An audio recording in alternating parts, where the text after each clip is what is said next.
Welcome, everybody. It is me. It is the Cyber Warrior. This is CyberWarriorStudios, and I know what you're here for. You're here for Security Happy Hour, episode 100. That's right. We made it. 100 episodes. And look, we're going to get into it in a brief second. I just need you to hang on for, I don't know, say like 10 seconds, and I'll be right back.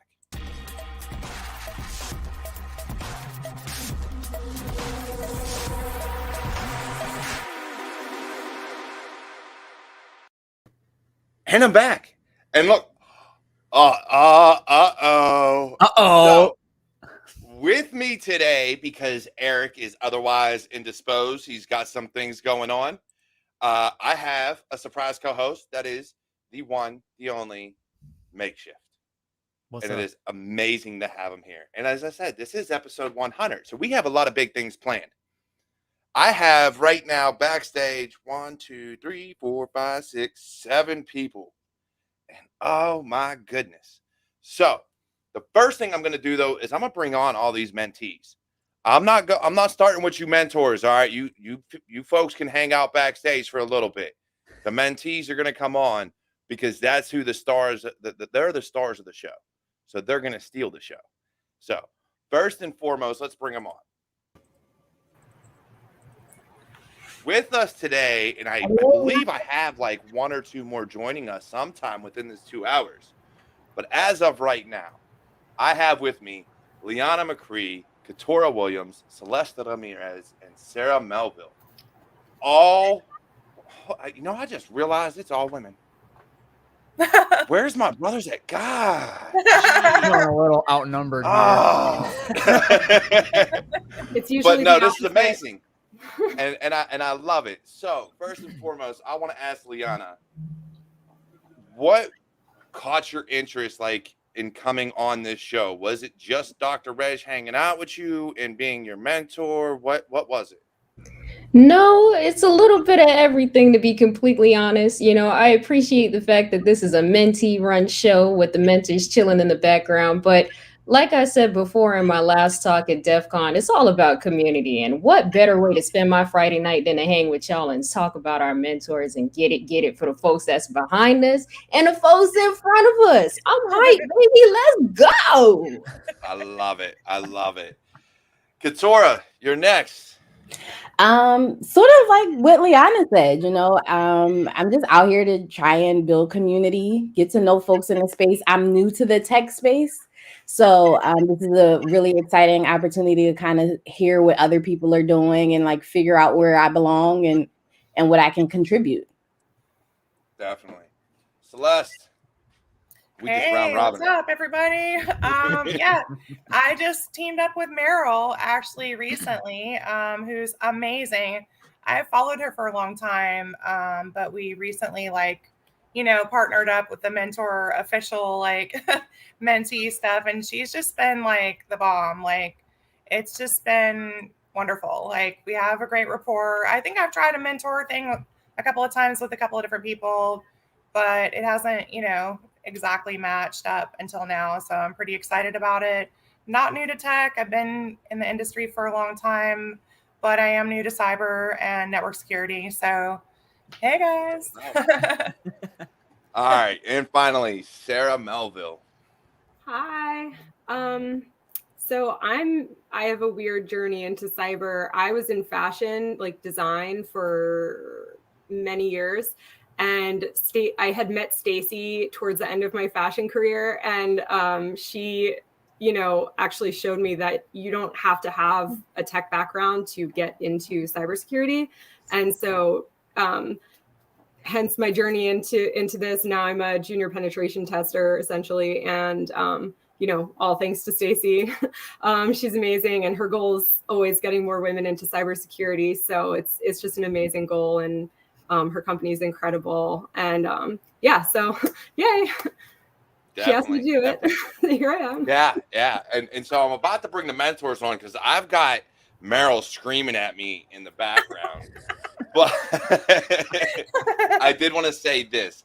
The whole premise of this show that I'm going forward with now, and the reason why I brought you on first, is because it's all about showing the shining stars, the new faces, the people trying to break in, trying to do big things, and just haven't been heard yet.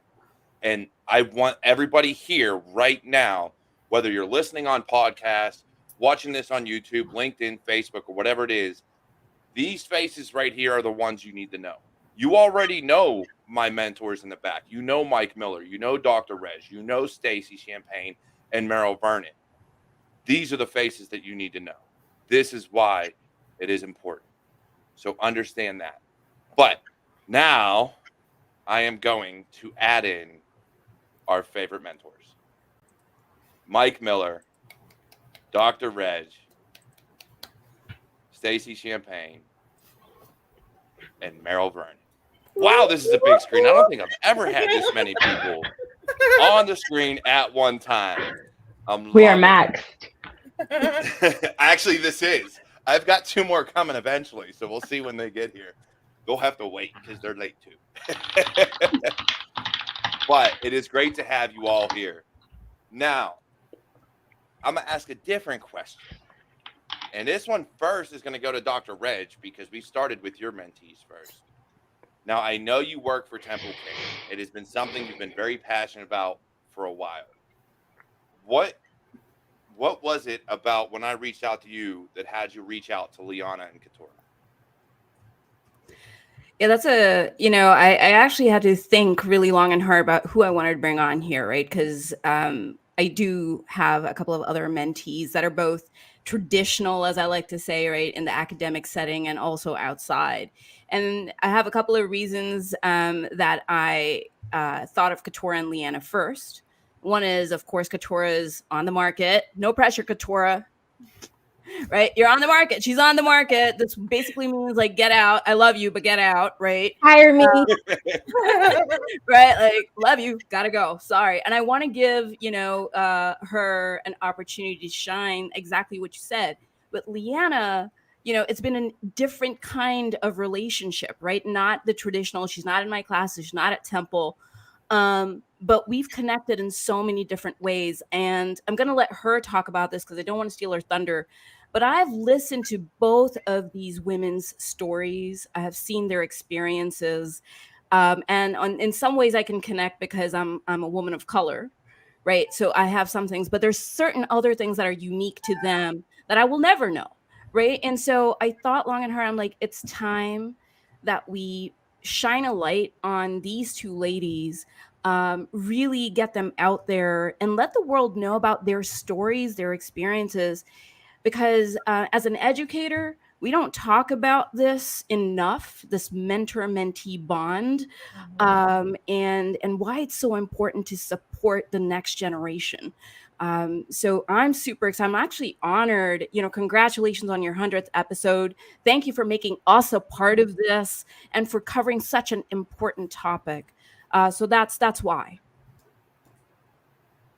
That's awesome. And yes, this is a very important topic. And I've talked to Meryl, I've talked to Stacy and Mike and you and Dave and anybody who knows me. I've always preached mentors and finding that person that can guide you into the space. So for me, it was very important that for the 100th episode, that's what we did. We discussed the importance of this relationship and the why and how to get better at it. And so because it's 2 hours, so for whoever can stay on for as long as they can stay on, I'm going to be here 2 hours regardless. So because it's 2 hours, I'm hoping from those in chat and everything else that we get all these questions answered, whether it be from us, from the mentees, the mentors, whomever. We're going to ask questions, and it's going to be a free conversation, but enough to keep the information flowing. Now, moving on, because Stacy, I think you were the first or second person I reached out to. I was like, I know she's just been on the show recently, but let's reach out to her because she's all about mentoring the women and trying to get them into the industry. I know Meryl is too because she has her Cyber Queens podcast, but we'll get to that. But Stacy, with Hacker in Heels and with everything you're doing, Sarah was like almost immediate. Like it didn't take long for you to be like, what, we're bringing Sarah on.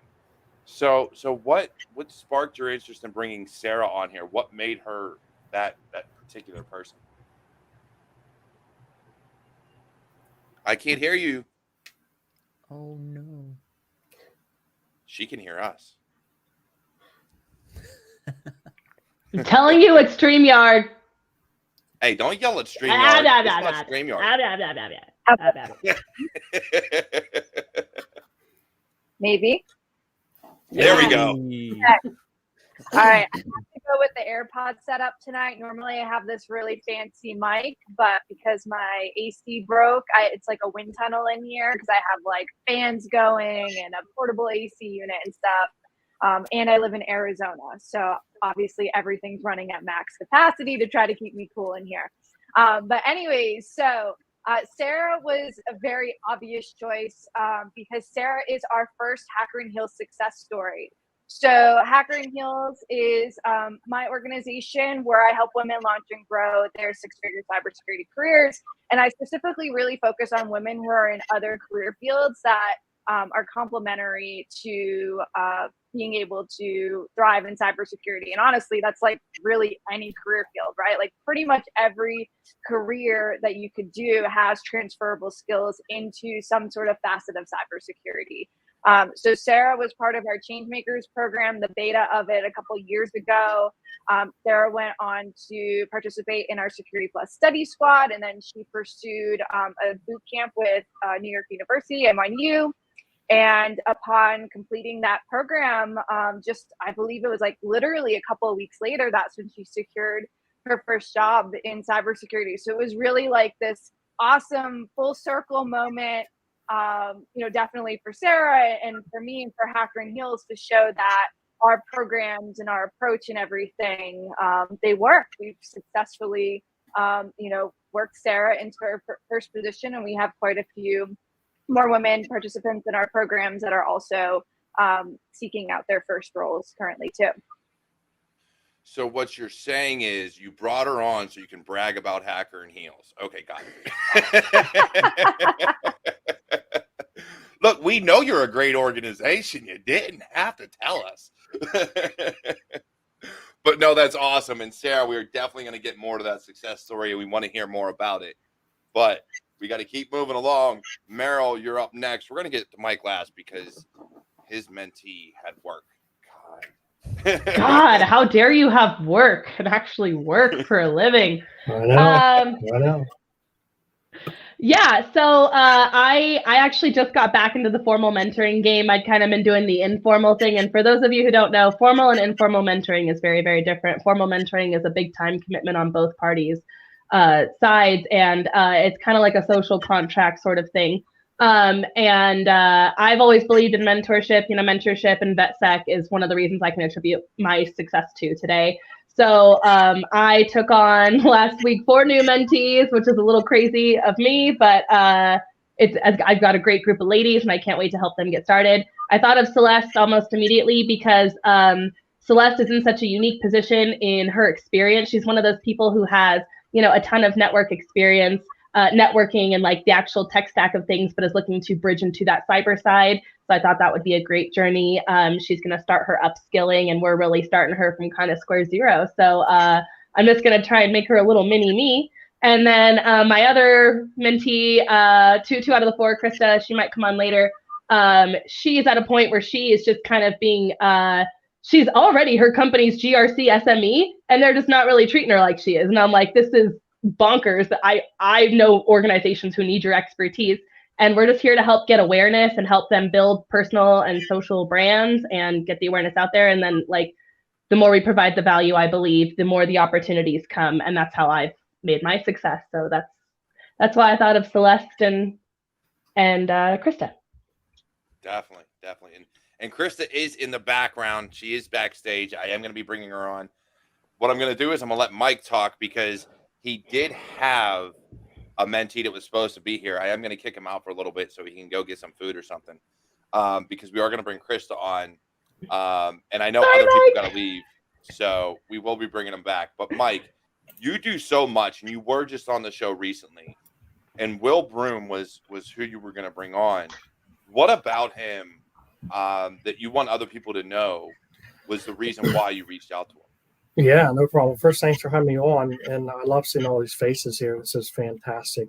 Will just kind of came onto the scene here not too long ago. I got connected with him. He reached out to me to mentor him, and so we started working together a little bit. And he's just one of those guys that he really took. I preach branding yourself, on LinkedIn to try to be discovered. And I always say LinkedIn is your word of mouth. That word of mouth hasn't changed in 100 years. It's just a platform, that we transmit that word of mouth on. And Will has done a fantastic job. I think when I met him, he had maybe 1,000 followers, and he's just like going, his account's just skyrocketing right now. So I really just wanted to bring him on to talk about that. And I got a late message from him saying that, he had to work a late shift or whatever. So yeah, I'm the plus one tonight, or the sidekick, I guess. So you are going to be my sidekick because, like I said, I know some of these fantastic ladies are definitely going to have to leave.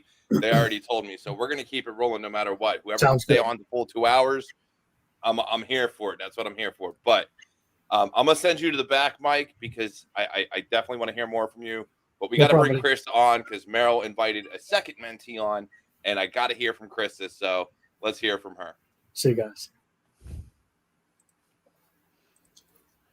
Krista, welcome to the show. Hi. So, for all those that are like in the chat, Dave, right next to me, Makeshift is my special co-host because Eric is currently at a wedding. So you have to deal with him. If you get smart, I'm gonna let him kick you in the mouth. All right, I'm just saying. But I'm the least violent person out of anybody I know of. So actually, I'm like aggressive. Right. I like it. Yes. I feel like Meryl is more aggressive than you ever will. Choose violence every day. Davin chose violence today, if anybody saw Twitter, just so you're aware. That man came out swinging. He did. What? Yeah, well, this is Krista. Krista, you missed intros for mentees, but tell us a little bit about yourself and your experience. Sure. So I am already kind of working in the workspace. I work as an analyst right now, but as Meryl was saying, I'm kind of like the GRC SME in my department and our company, really. And I guess, for lack of better words, of just wanting to grow myself professionally. I reached out to Meryl as part of the Cyber Queens podcast. I've been pretty actively listening to it. It's a great podcast. I really love it. I'll just say I was the first one to promote the shit out of them. I will take credit for that one. All right. You did have us on. Full credit where it's due. I appreciated that PR boost. You have no idea. Yeah, actually, Krista, so I kind of messed this part up. I missed this because I also joined late. I'm a bad child. So Celeste actually reached out to me on LinkedIn, but Krista reached out to us to the Cyber Queens page on Instagram, where actually we have, ironically, our biggest following. And we hooked her up with one of the queens, me, through LinkedIn, and she and I had a little discovery chat. And yeah, that's when we decided to give her a path and like identify a strategy and start having her walk those steps. So Instagram works, apparently. Hey, everything works. Everything works. This is my podcast, which makes me feel good. I'm one of the few people that's on every platform. Like, in terms of cybersecurity, I am on every platform. Some people are only on Twitter, some only on LinkedIn, some on like IG. Very few people are on Facebook anymore, even though they own IG and they own WhatsApp. People still trust them. I don't know. I haven't figured it out. But still, I'm the one that's like, you know what? I'm everywhere. If you want to find me, you can find me. Be everywhere. But Krista, right? As the GRC SME, what got you into GRC? Because now if you're the SME, meaning you've been doing it for a while, that means you reached out to Meryl a little bit late. You were already in your career. So what got you? So really I got into tech about 7 years ago. But before that, I did litigation analytics. And I did stuff in that realm. So sort of like the legal path was always something I was interested in. I just got tired of being in the insurance environment and wanted to break into the tech world. So started down like the business analyst route. And then, really from being from the Midwest, there wasn't this big community of sort of mentorship and understanding the various paths I could go down. And it felt very isolating at times. So I think that's why I was a little bit later in the game of reaching out to anybody like Meryl or the Cyber Queens podcast of saying like, I really don't know what the heck I'm doing. I kind of need help in this world. Like, I feel like I'm just not where I should be. Yeah, the common thing that both Celeste and Krista, the common factor for them was that they both reached out to me saying, I don't know what I'm doing wrong. I have my resume, I demonstrate my skills, I apply to jobs. I don't know if it's my interviewing technique. I don't know if it's my approach. I don't know what I'm doing wrong. And so it was the kind of thing where it was like, okay, some mentees have to upskill, some mentees have to start from square one, some mentees are on square 10, and you can just help them with like the last stage, essentially, like the personal brand building and networking and things like that. So it does help that I have mentees in different stages. But the common thing was that it doesn't matter, like they were both stuck in that rut of cannot get the foot in, cannot make the next leap ahead. And so, even though their journeys are different and their next step is different, like they were both in the same rut, essentially. So it was easy to take them both on at the same time because they're in the same phase of career progression. I believe Stacy deals with that a lot, and so does Dr. Reg. I'm just saying. I think are we all on the same page here in that, like, it's just getting that foot in the door is the hardest part. Is that what I'm sensing? Okay, cool. So Just wanted to make sure breaking into cyber is still such a big thing. Like people still reach out to me about it, and I funnel them to people like Makeshift now because he broke in much more recently than me, and he and I have been friends since the beginning of his cyber journey. But like I did that 3 years ago now. Like my experience isn't really that relevant. Like there are people doing it better and faster than even I did. So it's important to know who your go-tos are that you could like ask these questions and bring these things to. I have Celeste and Krista who are like me, mid-career progression. So it's just different mentees, different mentors, different stages, I feel like. But that first step is definitely the hardest. Yeah, definitely. I would say too that breaking into cyber is two parts. It's, one part the work and the second part the luck, right? There's you got to put in the work to break into cyber. Unfortunately, there's a lot of messaging and stuff out there where it's like, do this boot camp and in 90 days you'll break into cybersecurity and make 6 figures. And we all know here on that call that that's not realistic, but some people are believing that, right? And they genuinely think that. And to kind of redeem from earlier, like Sarah's a great example. Sarah put in the work, and sometimes the work will take multiple years. And several different pieces that you got to put together to ultimately assemble the path that's gonna work out for you, right? But then there's also this other component where it's the luck, it's the timing. It's you might finish up one part of your journey at a time where honestly, like people just aren't hiring because of this, that, or the other thing that has nothing to do with your skills and your abilities and everything just to do with these external factors, right? And so people end up getting caught up in that moment and thinking like, is it me? Do I need to earn another cert? Do I need to like do something different?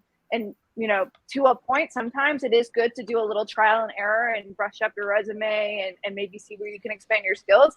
And then, there reaches a point though too, where it's like, don't worry about it. Like, just like focus on playing the numbers game, submitting those applications, and ultimately doing stuff like this, because the applications at the end of the day are typically, I would say still true today for me, haven't been the thing that have gotten me the job. It's been these forums. It's been reaching out to people directly that have got, aside from my first position, the other, now going on, I think 4 at this point, the 3 out of the 4 have been from connecting with people in these sorts of environments. Mm-hmm. And so it's more beneficial to spend your time doing that and talking with people than worrying about getting another cert, worrying about doing another school program or something like that. But I will say, I agree with the core message, but I hate relying on the word luck because that implies that like pretty much all of your success is not in your hands. And I think based on what you said after that, like you can determine your own success. You can engineer it for yourself. But a part of that is doing the work and being prepared when those opportunities come along. Like I didn't start preparing for a red team position at Zoom when the opportunity was available. I was already well equipped when that opportunity showed up.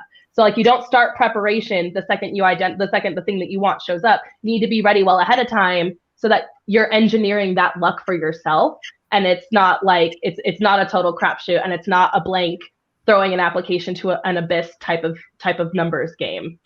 I agree. I threw my application into the abyss for sure, but I was prepared with the materials. I was prepared to go on interviews. I was back and forth with my career coach and Stacy and, you know, some other women in the Hacker and Heels community, and really just, you know, being like, I really couldn't believe that it just happened. It's not just luck, but timing as well. So it's just luck that I came across that position at the time that they really needed someone and I really needed something. So I want to kind of say something a little bit different, because I have the totally different career path into cyber than everyone else, because I'm a researcher, right? I'm a social scientist. So my issue is like, whenever you see these positions that are out there, everything is a computer science degree and a whole bunch of certs. But I'm a social scientist, and a lot of the things we're asking for, or like, you know, tech jobs are asking for, I can do. On top of, I study the human side, right? I study all the recon work. So everyone's talking about stopping cyber threats and like pen testing and everything when people are in there, but I'm the one who can tell you how to stop them from even gathering the intel to plan how they're going to get in there. But there's not a lot of attention placed on that. Everything is a computer science degree and a whole bunch of certs. So like the field in and of itself is isolating a whole demographic of people that they really, really need to bring in by not really opening up the door to a whole bunch of different perspectives. It's very closed-minded mentality that they have there. Louder. This is why I wanted Katora on here. And Leanna, I'm going to ask you to unmute your mic and say, I'm not saying anything today. This is your moment. Oh, no. So, yes. Oh, yes. Oh, no. Well, you know, just to jump off of what Katora said, you know, it's taken me 10 years to get to this point. And honestly and truly, there's so many different ways and directions and paths that you can go. And I'm just honored and privileged to know that I found the right mentor. But like Stacy and Meryl were saying earlier, you don't prepare at that exact moment when you need a mentor. You start doing the prep from now. The moment you know that you want to come into cybersecurity, you need to start thinking to yourself, what kind of mentor do I want? And that's what I basically did. It took me 10 years, like I said, to get to this point. And it's nothing to play with. You know, I take a different path other than Katora and a lot of you guys here, because I've been teaching for 14 years of my life. And when I think about Dr. Reggae and how the fact that we became mentor and mentee, the fact that we both have a passion for teaching, it really inspired me to go back and think about what I wanted to do and think about the foundational skills more than anything else, because we get to this whole point and we think cybersecurity and we're like, we're stopping threats and this is how you stop this. But 9 times out of 10, I'm going to be real with y'all. A lot of people that come into this industry are fascinated with it, but they are not prepared. And I just wish that more people would take the time out to actually prepare and plan for their future. And before you can even get a mentor, you got to know yourself. You got to explore. So many people sit down and say, I want to go this exact way. I spent an entire year after DEF CON just exploring. And I have a different perspective than other people because, you know, my mentor is in academia, but at the end of the day, for myself, all I want to do is teach people. So I realized that I wanted to go back and grab all of those people that are learning and shake them and say, hey, you know, before you start getting your head into this and saying, I want to go make all of this money, let's take it back a step and actually build some foundational skills and bring you to the beginning. And hold up. I got to stop you. I have to. You touched on a nerve of mine that is very valid, and we see the same damn meme and post all the time. I want to get into whatever. Get into cybersecurity, instead of hitting whatever, you know, I want to get into cybersecurity instead of hitting this foundation. And this foundation, it goes into, I want to be a hacker. What the? Do you even know? A, do you know what a hacker is? B, are you prepared to write all the damn reports? Because that's a ton of reports. I tell people as a hacker, I spend maybe 20% of my time actually doing exploit and post-exploit things. And most of the time, logging screenshots, logging time, scribing myself, writing the test plan, defending the test plan, writing the findings, defending the findings, giving the technical and the executive brief on the findings. Like, it is so little actual hacking involved. You sound like an academic right now. I don't get any time to do research. I'm doing admin work half the time. Yeah. Well, and I'll even jump in and say, even from a blue team side of things, like, it's not, you know, trying to hurry up and defend, and like it's not super flashy or anything either. Like a lot of my time is spent even just researching stuff. How can I take these processes that the company has already and how can I make them better, or how can I start implementing other things? Like, I mean, hell, even just the past couple weeks, really, I've spent time learning how email works, because like, I mean, obviously, I send my email out to someone, but like getting into the nitty gritty as far as like what actually happens on like an internal side was massive. So I was like, yeah, it's not just the super fun stuff. You have to be kind of somewhat interested in and understand, on how to deal with some of the more boring stuff. It's not always sexy like my beard. Sometimes, it's got to get ugly. Yeah, but bringing that full circle to mentorship though, like one thing I will say is when I was like breaking in and that was my brand and my platform, a lot of people just, I want to be in cyber. What's that like? Like, what's being in cyber like? Like, just help me get in. Where do I start? And I'm like, well, where do you want to go? Like, I can't tell you what to do unless you tell me where you want to go. And like all the people who reached out to me that I took on last week gave me a targeted question. I'm in a rut for this reason. I've tried these things. This is where I need to leverage your experience to help me further myself. It wasn't, tell me what I should do and then tell me how to do it. They actually did some of the work themselves and came to me with an actionable problem that I could actually present a solution for, and they could implement it. So that's a great point, Meryl. And I think a lot of people who, are drawn to the industry for one reason or another that become frustrated, they don't have a particular vision at all. They're like, I want to go into cybersecurity. Well, what is that? Like a lot of people ask me, it's like, well, what do you want to do? Like, well, what do I need to learn? I'm like, well, what do you want to do? It's like, I think it's really crucial. A lot of people out there have no idea what they even want to focus in on. And that's definitely a step one for sure. Like no matter where you're at in your career, what industry you're coming from, I think it's crucial to have a vision of what it is that you want to do and loosely like how you want to do that. Like, and I think the mentor like mentee relationship has been great for me in this circumstance because I'm aware I had a lot of blind spots, but I didn't know how to even identify those. And Meryl has really helped me to, ferret those out and see where I'm going wrong and stuff and help me start making progress again. So it's been great for me in that way. Well, I think if you're at the place where you haven't yet been able to identify where in cyber you need to go, that's kind of where Hacker and Heal's Changemakers program comes in, because it's not like a specific one-on-one mentee situation, but it's showing you where you might have more skills and where you might have more proclivity to like actually want to zone in on, so that then when you do contact someone to mentor you, then at least kind of the general vicinity where you want to go. So it's helped me for sure. Cause I was like, what even in cyber would I even want to do? Like, I don't even know. I'm a fashion designer. What am I doing with my life? So It was definitely helpful to help me like zone in and be like, yeah, you know what? I really want to, find weaknesses and, come up with a plan to plug them. So yeah.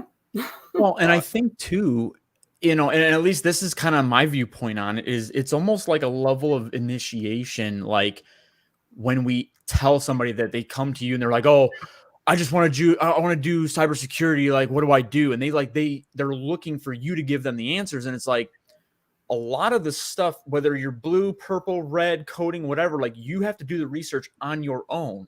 So when we tell you like, we kind of want you to do a little bit of Googling and a little bit of research to really, get your question more granular when you come in at, it's like, we're kind of preparing you for what you're going to be doing later on down the line. Like if I ran to my boss every time I didn't know something and questioned him, I probably wouldn't be in this industry, because he'd be like, dude, you go Google it. You have, go try to figure this out. Go, look at Microsoft white papers or whatever, like try to figure this out and then maybe come to me and have a more detailed, question that's really going to, just be real detailed. So I'm going to stop everybody. And I know Liana has a beer. And I don't know who else has a drink with them, whether it's water or whatever else. I don't care. It's my 100th episode, so cheers, skull, salute, Salute, and my friend. there's a bunch Cheers! of other ones out Yay! there. And Meryl ran away to go get a drink because Woohoo! as Congrats. always. Congrats. That's what I was about to do. I broke out the broken skull for this one, so you know, 'cause I love y'all. But I was Liana gonna and say- Katura, I do want to hear more from you, and I want to hear more from Celeste. Actually, Krista as well. You haven't talked much. I got to hear from all of you because here's the thing: I brought the mentors on for advice because these ladies and Mike in the back and Kev Tech in the back as well. Yes, Kev Tech IT support is here. Ooh. Don't hate. He'll be on later. I'm here for 2 hours. They got their time. They will get it. But what I got to hear from all of you ladies on the importance of this mentorship and kind of why you chose these mentors and really why you chose cybersecurity, because there is a lot. Cybersecurity is a broad platform. We've got GRC, red team, blue team, green team, you name it. There's so much you can do. Marketing, sales, it goes on and on. Network So security, what don't really forget. brought you here and why you chose your mentor? I'll Let's go start with first since I'm very Krista first mousy. because she's the newest one here. Can you guys hear me okay? Yes. Okay. Yes, ma'am. Yeah. I'm very mousy and I'm very, very shy. So this is incredibly uncomfortable for me. I'm so proud of you. Keep going. Just to You got this. I'm sweating over here very much. So I'm in my mid 30s. So when I started my first education, I had a very probably familiar experience that most of the ladies here have had of being like, oh, you should be a secretary, a nurse, or a court reporter, because I was really good at typing. I had excellent typing skills. And so I never really went down that path because it was so off-putting at that point. And it wasn't until I was in a group discussion about tech and people were telling me, you just wouldn't get it. You don't get it. And that's what made me say, I'm going to work so hard to do this, and went back and got my CS degree, started getting into like database management, relational databases, doing querying, ETL. And then I was like, well, what's next? And then I got into privacy sector and I really love it. I enjoy doing it. But again, it's one of those things, there's not much of a community for it, at least from my experience. Whenever you tell people, oh, I want to do GRC or data compliance, data privacy, they're like, what does that mean? What are you doing? Like, why do we need that? And it's a really interesting topic to discuss. And sometimes it just goes over people's head and they don't want to hear it. Yeah, GRC is rough. I look, I'll be the first one to admit I work as a consultant and I have GRC staff. Like I talk to them on a regular basis and I sometimes go, you really need to like break this down for me, Barney style, because I'm getting a little lost right now. But GRC is rough. And the fact that you're in it and you're the SME gives me so much respect for you, because the number of policies and regulations and things like that are out there, whether it's NIST or PCI or CMMC or whatever it is, those are words that like I look through and I'm like, just give me the technical details. What do I got to tell a company to implement? What do I need to tell them to fix? Like, that's where I'm at with it. But that's awesome. And so with that, with Meryl, she brought you on late. She didn't even have you on the invite. God, Meryl. I did. She told me about this like 2 days ago. So in her defense, I was aware. It was just 2 days ago. Technical. She's known for over a week. I didn't think I could get to. Okay. So what made you reach out to Meryl? Well, Cyber Queens, they directed me towards Meryl, saying, she would definitely be the best resource for this. And I will say he's kind of like the yin to my yang in terms of marketing myself. My LinkedIn presence was very minimal. I was always kind of the person that said, I don't really utilize LinkedIn. I'll just blind apply everywhere. I'm just going to send out this resume, 100 times. I've done that when I first got out of the Army. I did that. Yeah. I did that. I know where you're coming from.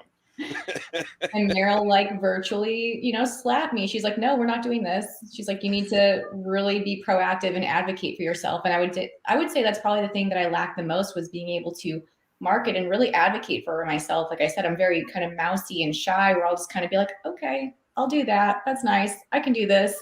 And she's like, no, she's like, yell, tell people like what you want, put it in writing. What are you going to do? Like, what do you like to talk about? What makes you passionate about GRC and privacy? So it's developing those skills that she's really helped me accomplish. And we're going towards that path of being a better self-marketer. Yeah, definitely. So let's go to Sarah, because she's another one that seems more on the quiet side. Like she doesn't want to talk at all. God, man, always with the microphone muted. Jeez. I wasn't sure if you could hear my clicks or what, but anyway. What was the question? So for you, what got you into cyber initially, coming from fashion? Because, you said you're in fashion doing all these great things, but then you decided to move into cyber. So what caused that move? And then why go to Hacker and Heels and Stacy specifically as a mentor? Okay, so I did not say I was doing great things in fashion, first of all. Fashion is horrible, and I wanted to get out of fashion like as soon as humanly possible. And like I said, I had actually met Stacy at a social event towards the end of my fashion career. And there's a little bit of luck because we literally like just happened to attend the same random event in New York City. There are millions of people in New York City that I could have met besides Stacy, but I met Stacy. So meant to be, or as some of my people say, beshert. So I wanted to get out of my fashion career and I wanted to get into tech. Obviously, it's a more booming industry. And basically, I was sort of gaslit by a male admissions officer. Unfortunately, I wanted to get into coding and he kind of talked me into going into UX UI design. I shouldn't have listened, but I did. I just thought it would be an easier transition, but I just kept getting overlooked by everybody after finishing a different boot camp and applying for jobs for over 2 years. I mean, COVID also bottomed out the job market, so that did not help at all in my career transition. It was terrible timing. But during this time period, Stacy was doing some beta runs of Hacker and Heels programs that she was working on. And so I, did them with her because I was like, I'm unemployed. I got nothing to lose here. And maybe, I don't know, maybe it's cybersecurity. Maybe it is. And again, as I took the Changemakers program, I was just kind of like, yeah, this is cool. This is really interesting. I've always been into teaching myself how to do things. And I've always been into tech and I always hearken to back in the day. I'm going to age myself here a little bit. On my MySpace page, I HTML coded different songs to play in different parts of the page. And I had, different fonts and colors and backgrounds, pictures and all the fun stuff all over the place. Man, MySpace, that was a while ago. And MySpace was awesome. Hey. Don't it was amazing. It just has not been around for quite a while in the same capacity as it was back when it was awesome. My first coding experience. Yes, yeah. And then I started. I miss MySpace for that reason. Not to say not to cut you off, Sarah, but I miss MySpace for that reason. The coding. That it got people into coding. Yeah, it got people into HTML and coding. Website design is probably one of the hardest things to do these days because of all the active languages that go into it.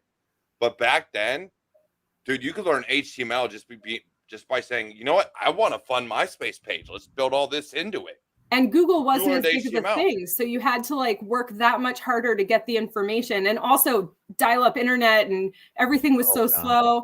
I mean, let's call it what it is. So, it took you had to work really hard to get that information on how to code your MySpace page. And then in my business classes, I have a business degree. And in my business classes, for some reason, we had to build our own HTML web pages in a couple of different ones. So I built some of those, and I just always really enjoyed it. And then I went into fashion design, and, it just was that. But again, thankless career, terrible career. Don't do it. No one go into fashion design.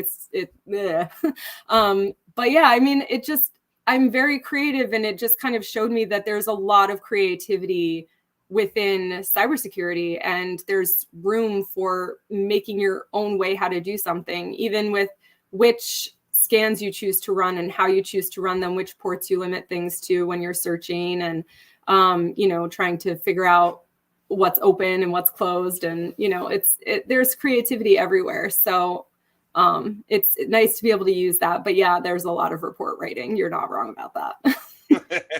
Definitely. Now, before, and this is by raise of hands, all right, or you can do one of these or whatever. Who here has struggled or is currently looking for a job in cybersecurity?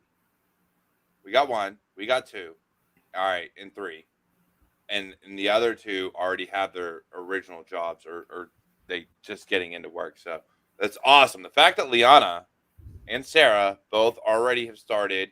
Krista is in GRC SME, which I consider cybersecurity. Krista, I'm not gonna lie, that is a tough fucking field to be in. I know people in it. I can't do what you do. I try. I can't do it. You could. See, I told you, technicians need you. I told you. I need GRC. Without GRC, I can't do my damn job. So I had to ask that, and that's for anybody watching this, anybody in the chat, anybody listening on podcast. You need to look up Katora Williams, Celeste Ramirez, and Krista Welk or Week. You were so close. Okay, WEIK. I got it on that last try. So you need to look up these three women, and actually look up Sarah Melville and Leanna McCree also, because if you can offer them more money or a better job, please do so. But the idea being, you need to find these people on LinkedIn and any other social media platform they're on, because they are worth listening to and they are worth having on your team. Mm-hmm. This is why I have started bringing new people onto this show, because I want the CISOs, the security directors, the hiring managers, and everybody else to find you. Dr. Reg already works for Temple. Meryl is on her fourth job. She could do whatever the hell she wants. Everybody knows she's the cyber queen. Stacy owns her own company and has been doing great things for everybody. I got Mike Miller in KevTech IT support in the back right now that have been doing amazing things. But these women right here, these mentees, are what it's all about. So I want to make that known. Leanna McCree, Katora Williams, Celeste Ramirez, Krista White. I probably butchered it again. Somebody on YouTube, just look at her damn name. You can find it because she's new. I did not prepare myself. And Sarah Melville. And in case you missed it, these are in the realms of CTI and investigation work, network security, proactive network security, and cloud next-gen security, and then GRC and privacy work, which you all know you suck at. So. And I want to add something here real quick as somebody that can. So I got my first start and started going down the path of getting not only specialized opportunities to learn more, but also gaining, other mentors, other people that want to help you out and everything from being on Cyber Warrior show fucking a year ago. So where you guys are at right now, being on, whether this is your first podcast or not, being on this show does actually help you. I am a perfect example of that. So I just kind of wanted to give that little booster out there. Being on here, this is a step of many. So can I just add on to what Meryl said, that I also do threat intelligence, adversarial decision-making, surveillance and privacy research, social engineering, and education and awareness. So whole lot of different skill sets. Shit, if I get an FTE on my purple team, I might hire you. Damn. What don't you do? I need that. See, that's the beauty of being a researcher, right? Not to toot the horn of the research, right? But we have a whole lot of transferable skills. Mm-hmm. You can drop me in a whole bunch of different places and I'll function very, very well. I can do your R&D. I can do your privacy stuff. I can be on your threat intelligence team. I'm looking at adversaries. I'm looking at, intrusion chains, all kinds of stuff. And I'm perfectly fine talking about all of that and just floating through without like a lot of hand holding because I'm transferable. Plus, I have a huge background in psychology, so I'm it's very easy for me to analyze folks and do social engineering stuff. Hey, Katora, how do you? Katora, you're my new favorite person. I'm going to be reaching out to you a lot more often because I love like the psychological aspect of things. So the fact that you have that degree and do all the social engineering and do all the research. Look, Stacy already put some stuff in chat. I'm gonna let her say that, but I will say, should anything fall through, I'm gonna be calling you eventually. Yes, call me. I'm available.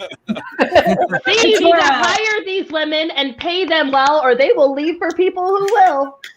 But Katora, if you see something that requires a CS degree or some other formal education or certification, just apply for it anyway. Just apply anyway. Yeah, I let them tell me no. Because usually once I get in the room with you, I can talk you into what I need. Exactly. If you can get past the written filter, if we're a person, you're already screwed. Yeah. Like the biggest barrier is getting in the room, but once I'm in there, I can talk you into what I need you to do. I have the same situation. Yes. Can I jump in on the track? Because I just want to say, yes, nobody is hiring me because I decided to take the non-traditional route.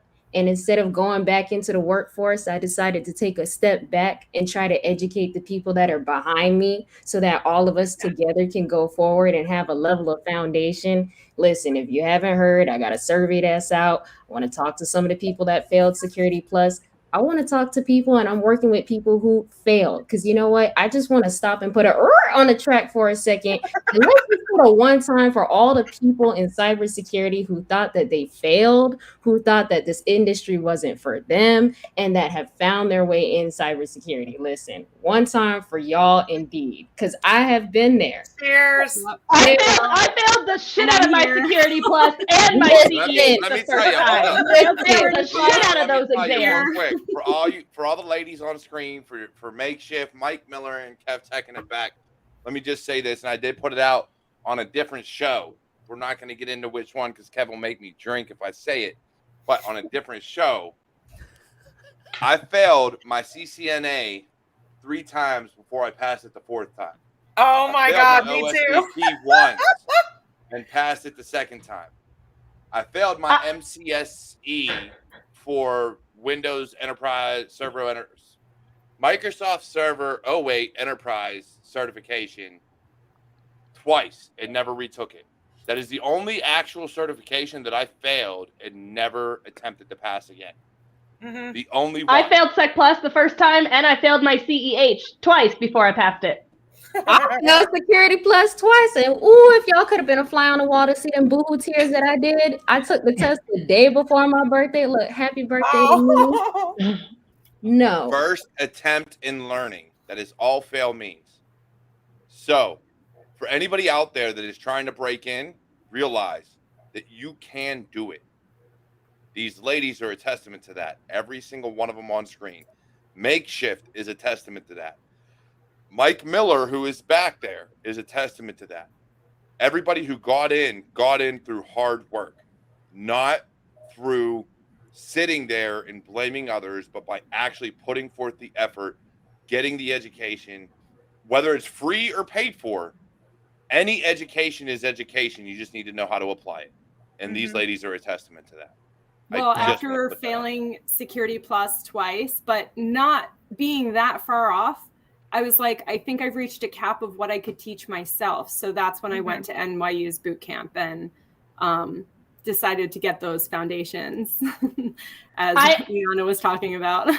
I had a mentee 2 years ago who failed it 3 times, and like she was passing all of her practice tests, and she'd sit for the exam. Anxiety overcame her, cannot pass the test for her life. And I was like, forget this cert. Can you apply the knowledge? Can you explain how to build a cybersecurity program and the cybersecurity concepts behind it and where the controls come from and why we have them? Then fuck this cert. We're going to rely on your experience. That's what we're going to go with. And now she has a job. Yes. The certs are like set up to make you look stupid, and I don't like it.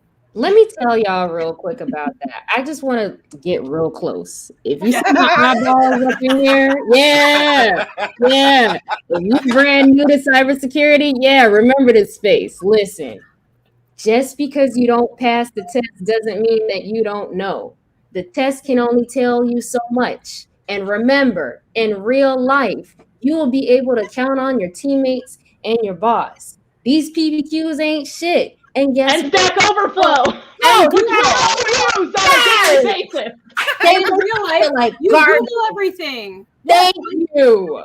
No, They're know not what? using Real life. Nmap scripts when I have Stack Overflow. And No. this is why we have mentors, because mentors have been the ones to guide us along the way to say, hey, we know that you're studying for this cert, but listen, boo-boo, this is not real life. There is cert reality and there is real reality. And no matter where you are, no matter what background you have, no matter what industry you come from, when you have the right mentor to guide you along the way, do you know how much money you will save? Because baby, I'm broke. Okay. Yeah. And do you know how much money Dr. Reggae has saved me? Lord Jesus, don't get me started.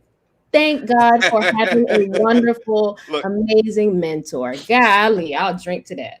Yeah, absolutely. Look, and as someone who is neurodivergent, these certs might never work for me. They might always be difficult for me to actually succeed at, but it's not really failing. It's just they don't work for me. Because I'm succeeding by being in this profession.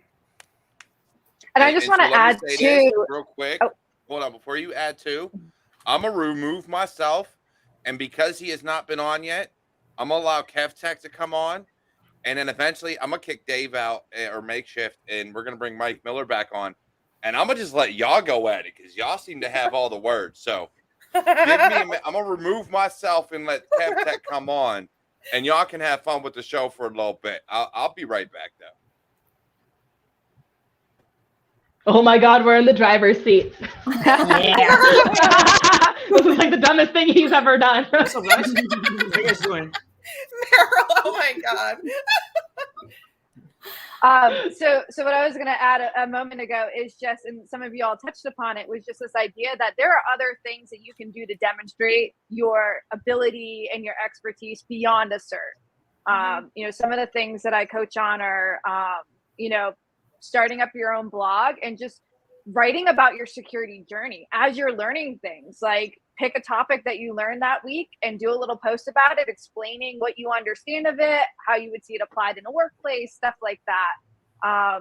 You could put together videos. You could also just the easiest thing to do is to share other people's content or share news content and talk about how you understand it, why you might agree with the person's position, why you may disagree with the person's position. All these kinds of things provide evidence to hiring managers like me, like others on the call, that, we can look over the cert because we can see that you clearly understand, demonstrate, can articulate that you understand all the competencies and all the things that we would need for you to be able to do and talk about if you were hired into the role. So definitely consider those other avenues as well. Don't just focus on purely trying to stack up the certs, because honestly, to a degree, certs start to become a turnoff. If I see you just stacking up certs, I'm like, what work are you doing, right? Mm-hmm. All it could prove at the end of the day is that you're a good test taker. Well, and that's Go ahead. I would say there are points where I've literally told them, we already know you can do this job. We are just getting the cert as a reinforcing marker to get you in that room with that person, like Katora was saying. So, we already know you have the knowledge. I'm not worried about you owning the knowledge and being accountable for the responsibilities that we're demonstrating as you being able to achieve. What I'm worried about is let's study the test. Let's take the test, get the test done, get that cert achieved, get you in the room, get you past HR, and let you shine. Sometimes that's the route we have to take, but sometimes also, like I said, we say fuck the cert and we demonstrate your knowledge and we get you a job based on the skills that you can demonstrate. And how you do that is you use your platform. No one's going to give you a platform. This is very rare, but you have to take your own platform, which is your own LinkedIn, and demonstrate those skills yourself. I didn't get a single job that I have in cyber, not even my first one, by applying. I got those by demonstrating what I know on social media and having those things come to me. So this is my methodology is, I think it could work for everybody, but it's not for everyone. So this is what me and my mentees do, but you'll find what works for you, but I can't advocate for it enough. It's the most intelligent way to go. Work smarter, not harder. Yeah, that's actually something that I've you know, and for those of you that don't know, I also kind of helped create a Discord server for teaching people called Republic of Hackers. That was the whole purpose behind it. It was to bring in people that either didn't know or people that were super skilled and blend them together so that, you know, the people that were super skilled can also help out the people that are, you know, maybe lacking in that area and want to learn. I've done videos, and I think there's actually one right now out on Eric's site on YouTube talking about networking. And one of the things I touch on is, you know, not only are you connecting with these people, but show on your, you know, and I know we talked a lot about LinkedIn. I'm biased towards Twitter. That's where I got my stuff done. But like, if you're working on like a Try Hack Me site or whatever, or a, you know, a Hack the Box, after you're done completing that room or that box, they usually say something like, oh, hey, congratulations, share this on one of your profiles. Share it. That's like, literally, that was one of the things that I managed to get my first job in doing, was that like the person that wanted to hire me looked at it and was like, I'm seeing that you're putting in the work, you know? So like when you get your following everything on your social medias and you're posting this, you're letting everybody know. And if they have a job opening, they're going to be like, let's get this person in here because they're showing the work. They don't just have a resume decked out with a bunch of certs and everything. You can go to their profile and see that, you know, in the last 3-4 weeks that they've been, you know, killing off like 15 different boxes, you know? So it's like stuff like that is how you can show that you're doing the work on the back end. But don't, as someone who grows a team, don't just tell me your metric. Don't just tell me top 1% of Try Hack Me. Like, what was that in? What boxes? What skills do you have? What did you come out of that with? Are you good at AD? Are you good at web app? Are you like the go-to SME in Burp Suite? Like, tell me how you're going to take that and translate it out of your lab environment where the vulnerabilities aren't built in for you and you're not pointed towards the flag. Tell me how you can replicate that in any network. Tell me how you can take, oh, one time we did this, I can download this, like manipulate the script, do it in your environment and see if you're vulnerable to that same thing. See if I can achieve that same end result. That's something we can use.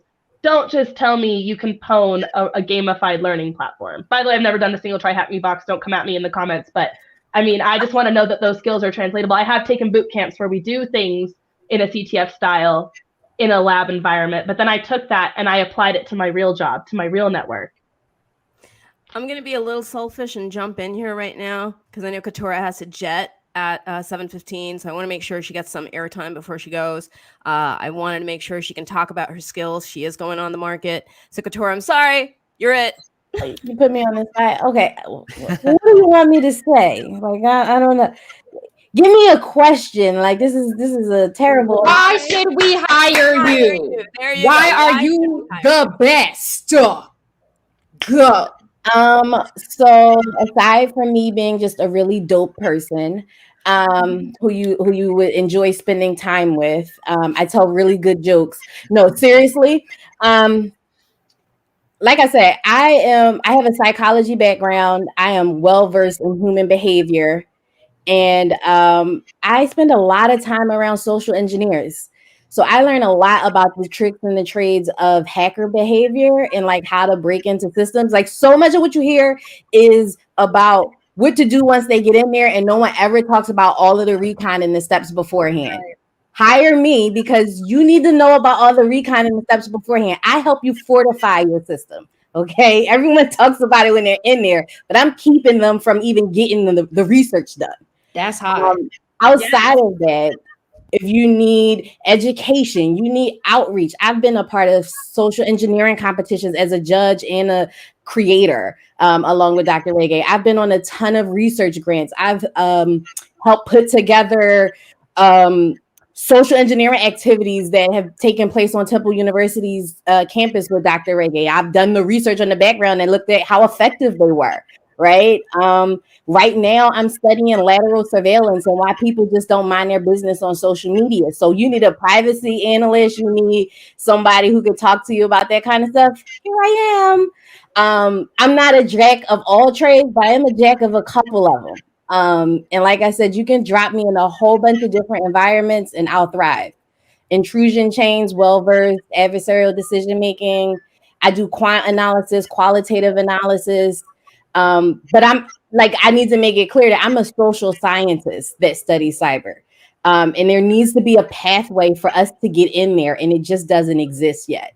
So the field needs to kind of open itself up and hire me to be your intelligence, threat and analyzer, and then send me out to college campuses, and I'll bring you a whole bunch of other people just like me.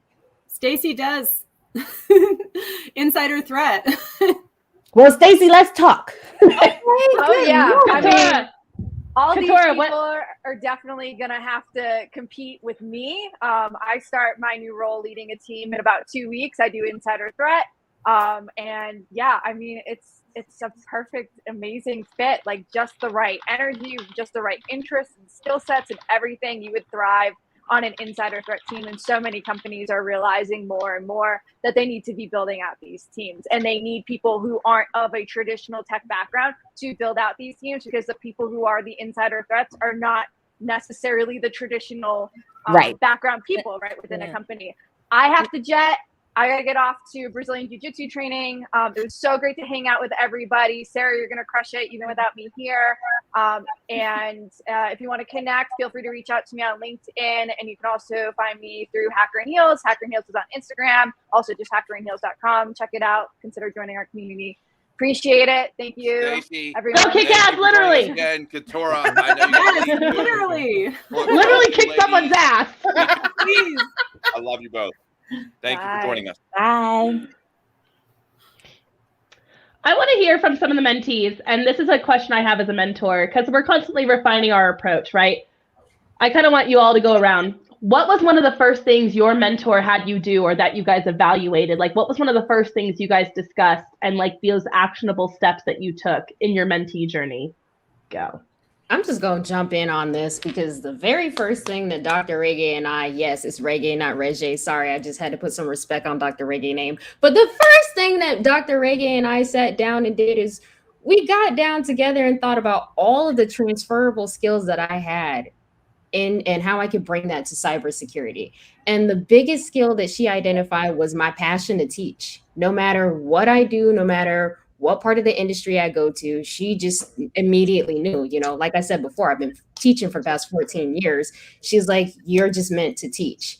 And having somebody that actually was able to identify that in me gave me more of the confidence that I needed to take off and explore. Because I've been exploring several different things in cybersecurity, but the idea of actually being able to just educate on all the topics I like instead of just one blew my mind. Not only that, but the fact that we sat down and really thought about what I didn't want. I think the fact that we thought about and we talked about what I didn't want was more important than what I wanted, because everybody knows what they think that they want until they hear it from someone who's walked that path before. But that's just me. No, it's not just you. It's definitely not. As we were going through the Change Makers program, this is, I mean, like I said, I think the Change Makers program was a really good step in to be able to see all the different and not even all, just touch on a few of the different aspects in cybersecurity. I already knew right away I did not want to be in governance and compliance. Like it's just not for me. It's not my path. It's tough. Yeah, I cannot. No. So I just knew that wasn't for me. So it's easier to narrow things down than it is to try to say, I want to do this, and this, like it's definitely easier to say what you definitely don't want, in my opinion. Yeah. And see, that's the other thing, because when you have a mentor that has been in the industry and you've selected a mentor in a specific pathway that you've gone to, it really helps you to figure out what you don't want. I always tell people, everybody's like, oh yeah, I want to make money in cyber. I want to make money in cyber. I thought I wanted to make money, in cyber being an ethical hacker. And then I was like, yeah, nah, let's chill. I actually want to go back and help other people behind me, and let's, move them forward.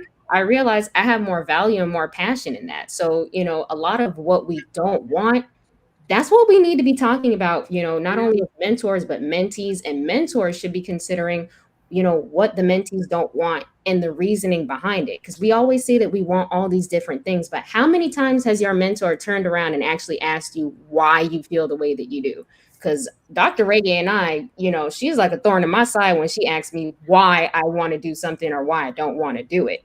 And, it's like playing devil's advocate, but that's the best thing that I could have ever asked for. Yeah, well, something amazing as well. I'm sorry, I keep just touting the Changemakers program, but she has us do Enneagrams. And so then what she does is, depending on what your Enneagram comes out as, which number you are, she kind of gives you like a few different like cybersecurity paths that might really work for your specific like personality traits. So it's definitely really cool to see and like match up with different things and then of course you can make your own decision if you think it's a good match, and you can research other areas that might be maybe similar but not exactly what you were looking for, or whatever the case is. But it's really cool to do something like that. I think trying to figure it out based on your personality traits it's like doing the Myers-Briggs essentially. It's just a little less cumbersome. I think in picking a mentor, I think it's super important to find somebody not who's going to kiss your butt. Yes. You need, and I don't mean that somebody is going to make you feel like crap or anything, but you need somebody who's going to hold you accountable and be like, well, what about this? Or have other ideas, just different eyes on your situation that you weren't able to see. That's super important. And I saw, I think, a comment from the audience or whatever, like, how do you know if someone's your mentor? Well, you would have that conversation. So there are a lot of people who advise you and things like that, and that's great. But unless you have that official conversation, you are my mentor, etc., that's not your mentor. Just FYI. So and I'm gonna pump the brakes on that one a little bit, Celeste, because there is, like Meryl said, there's this informal and formal mentors. So your informal mentors, you don't necessarily have that discussion. You just talk and people come to you and ask questions and you kind of guide them through. And Mike Miller, who came back on, I brought him back in because I love him in Tech IT support because, he does amazing things. Not only does that's a lot of what we do is this informal mentorship of, you can ask these questions, we're going to help you through, but it's not really this, hey, I'm going to meet with you every day at this time or every week at this time. Is just reach out if you ever need help. And Mike, you go first, and I'll throw it over to KevTech to talk on that concept, just because I think that is something we talk about, and that you don't have to have those formal mentor relationships. Yeah, you're exactly right. So, I mean, I work with people. It's all informal. I don't have like a class designed or anything like that. And but I do hold people accountable too. Because the people who are mentoring, we're giving away a lot of time, right? So, the people that you're mentoring, they have to at the same time be a little bit accountable, right? So if I meet with someone and I'm going to meet with them next, if I meet with someone this Friday and I have to meet with them next Friday, well, then I'll lay out, a couple of goals for them to have done, completed before I talk to them the following Friday. But it's all informal. And some people do it just through chat. Others are video. It really just depends. And the thing is, everybody learns different too. I don't have one mentee that's the same. Everybody's different. Everybody has their own situation, and everybody's story is completely different as well. So you have to be able to adjust. I work with extroverts, which is easy for me, because that's what I am. And I also work with introverts that, they have to use maybe a little bit different strategy. And the other thing I'll say, just talking about introverts for a second, because I get tons of people that ask me, they say, well, I'm an introvert. How can I get into this field or even use LinkedIn? And, I'm an extrovert, but I personally think that introverts have an advantage in this field, because the thing is, I'm an extrovert. And so as you can tell right now, I like to talk. I don't shut up sometimes, right? Introverts do a great job of listening, analyzing, processing the information they have. And when they speak, people listen. So, so I hate when I hear that introverts have a disadvantage, because I disagree. I think that, maybe there's someone in this room, but I think you guys can be crazy powerful. So, yeah, rock stars. Definitely. I'm an extroverted introvert, and people laugh at me when I say that, because those that I know really well do not view me as an introvert at all. But those who don't know me that well probably realize I'm a little shy when I first start up. So well, you can be. You can be a gregarious introvert, or you can be a more mild-mannered extrovert. Like, one is how you process information and interact with the world, and the other one is your demeanor. They are different. I'm actually an ambivert. Introvert overall, though, because when I'm in certain social like situations, like large group gatherings and stuff, I need to like recharge. Like, it takes me time to recharge. Like, I don't even realize at the time how much I'm being drained until I like collapse in my bed and like don't get out for like 2 days. Kev Tech, You what's guys your hear me? take on the mentorship side of things? Because you, between Discord and all the things putting out about you getting people jobs, I got to know. Because we got Joe in the back, who I'm assuming is your mentor. Do you guys hear me? Mentee. Mm-hmm. Yeah, we hear you. All right, cool. Yeah, so I hope everyone's having a good evening, good Friday. I got my cerveza over here. Can't complain. Yeah, so I have a YouTube channel called CapTech IT Support. I do like help desk IT support stuff, but I'm also a trainer. So I do tech training, a lot of training. So I do training with military veterans. I train them for free. I do training in Australia. I train students in Australia. I think I helped over roughly 600 people, maybe more. But I do tech training. So I do tech training with each individual person. And I do it depending on how the person is, because everyone is different. Not everyone's the same. And the reason I know this is because I learned that the hard way. I took a class in college. I failed my class because sometimes it's not a bad student, but a bad teacher, because you have to know how to teach. Everyone learns differently. I know some people are hands-on. Some people prefer labs. Some people prefer a combination of videos or something else. So usually with me, as someone reaches out to me and asks me for help, I'm going to give you homework to do. I like to give people homework. That's just how I am. I give you homework. I expect you to do research. I expect you to Google the answer. I expect you to find your own answer. I don't force you. I don't try to give you all the answers, because I'm hurting you if I give you all the answers, because that means you're not learning anything. That's just how I train people. Mm-hmm. So my way of training is completely different. Obviously, if I give you a bunch of hints and you don't know the answer, then I'm going to try to help you and give you the answer. But you got to at least try, right? I don't want someone that they give up so easily, right? Don't give up so easily. And that's also part of my Discord and YouTube. And in Discord, we have that. In Discord, people keep themselves accountable. People don't give up. Like, if you're a negative person, I'm going to ask you to leave my Discord, because I want everyone that's on my Discord is positive. They're lifting people up, and that we're not making people feel stupid or dumb. Because I work a lot with executives. I work IT support for a fintech company. I work with executives, and I always tell people, don't make the customer feel stupid, because they may be better at something that you don't know how to do. So everyone knows their own thing. Everyone has their strengths and weaknesses, right? Also, part of customer service or part of dealing with people is having good soft skills. So don't make anyone feel dumb. Don't make anyone feel stupid, because we all learn our own way, right? So me, I just the way I train people, I keep you accountable. I email you. I reach out to you. Now it's entirely up to you if you want to do any work. If you don't want to do anything, then that's I could teach you how to fish, but if you don't want to learn how to fish, that's up to you. Whatever. I can't do anything. I can't force you to do stuff that I want to teach you. So that's it. Definitely. Kevin's everywhere. And so before anybody else goes on, I want to say, Dave, I'm gonna drop you to the back for a little bit, makeshift. I'm gonna bring on Kevin's mentee, Joe, because StreamYard and Restream only let you have so many people on. So I'm gonna bring on my 10th person. We're gonna bring Joe on here, who is also getting into cybersecurity. So another mentee that people need to look out for. Joe, how's it going, man? Hi, can you guys hear me? Yes, we can. Can you guys hear me well? Hi, Good evening, everyone. I'm Joe, also known as Mr. Meowbot from Discord. So I'm very excited to be here.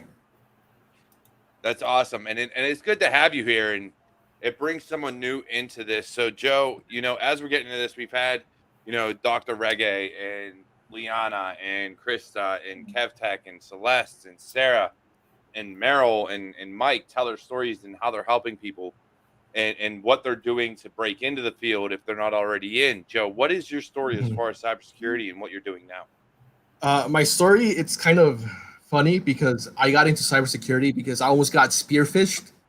I got a link sent to my email saying to go on this Facebook link, but then I saw the URL and it wasn't Facebook, it was something else. And then I saw Mr. Robot, the show, and that's what got me to cybersecurity more in depth. That's awesome. So Sarah here has to leave us.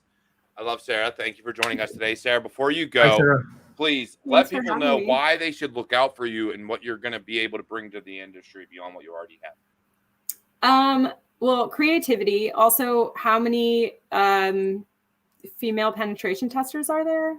Social engineering, all that fun stuff. Like I'm really happy to go and do that. And I have an advantage over many of my many male colleagues who maybe can't get in the door in a facility the way that I can, or, you know, other such things. Sorry. Sorry. You're not wrong. You. I know. Yeah. So, I mean, I think also, I mean, in general, diversity is amazing. Having different brains gives you different perspectives, and also other ways that other people might think, other ways other attackers might think. You know, it just gives you better perspective. So being neurodivergent, being a woman, both things that make me more diverse. And, you know, I also am, you know, I'm smart, I'm on it. I'm pretty, you know, I'm adaptable, and you'll hear of me. You'll keep hearing of me. I love you, Sarah. That's awesome. Damn, I love that confidence. Oh, thanks. Right? Took a while. But you're here and you're showing out, and I love it. Thank you for joining us today. Thank you I know for you got to having go, me. but seriously, thank you for joining us, and I hope to hear more from you and see more from you in the future. You will. Bye, guys. It was nice to meet everyone. So we now we bring Makeshift back in, because now I'm actually at 10. It's been rough, kind of like rotating this. You got a Warner brother, man. Out for a while. But no, Joe. So with your journey, you're trying to get into cybersecurity, or you're in cybersecurity. So tell us exactly where you're at this point. I actually have a job in IT help desk at a private high school. So I'm currently studying for my CCNA and then for my Security Plus. Oh, that's awesome. That's awesome. So you're trying to break in. So it's going to be an amazing journey. Leanna actually has a lot of information on that, I'm sure, because she's talking to a lot of people. But I do have some questions here. And Joe, I'm hoping you can answer as well as Leanna on what we're going to be talking about. So the first one that I have here, and I kept a few, but I do want to bring up some of the stuff Leanna was talking about. Do you think mentor choose the protege, or is it more the protege choose the protege? Look, Sarn AR, you are killing me, homie. Like, fix your English. I know you're from another country, but damn, dude, I love you. But does the mentor choose the protege, or does the protege choose the mentor? Is what I'm assuming he means by this. So, Liana, since you wanted to talk on this, what is your take? And then we'll let Joe go. I think this is a very valuable question. I figured out what he was trying to say. I'd appreciate a little bit more text next time. But, you know, it's a very slippery slope when you as a mentor see talent. And it's a very slippery slope when you are a talented person and you want to reach out to someone that you admire.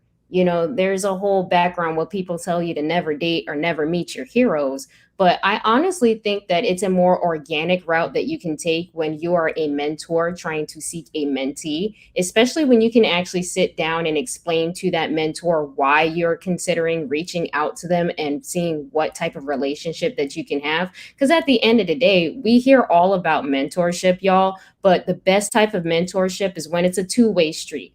I learn things from Dr. Reggae. Dr. Reggae learns things from me. That is the ultimate bond that you can have in a mentorship relationship. Not just, well, I know all of these things and I'm teaching, you know, the new generation. No, let's put a break on that, because honestly and truly, there's so many people that are part of the new generation now that actually are teaching our OGs. You know, the OGs can take a moment and learn from the new folks to come in, and they can help identify the issues and the fissures and the cracks and saying, you know, what are the problems that we have? You know, a lot of people know that I'm disabled, but what about the other disabled people? You know, Dr. Reggae and I talk about that a lot. You know, what is the community doing to help disabled people? What is the community doing to help marginally and historically excluded people? So to go back to the fourth of the question, it's really the mentor. I tell the mentees to the mentors, If you see someone that's worth your time, if you see someone that you admire, don't just shoot your shot and sit around and say, "Well, I want you to be my mentor." Because that's time, effort, and energy that that person could be taking to dedicate to someone else. If you're going to come correct, because mentors have their own things that they have to do. And there's a difference between having a mentor and a coach. You pay for a coach.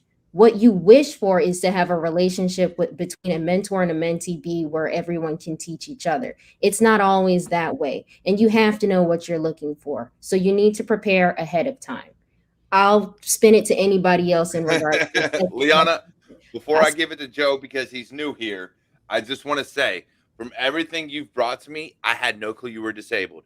So the fact that you carry yourself in such a way that is not only professional but is articulate and things of that nature.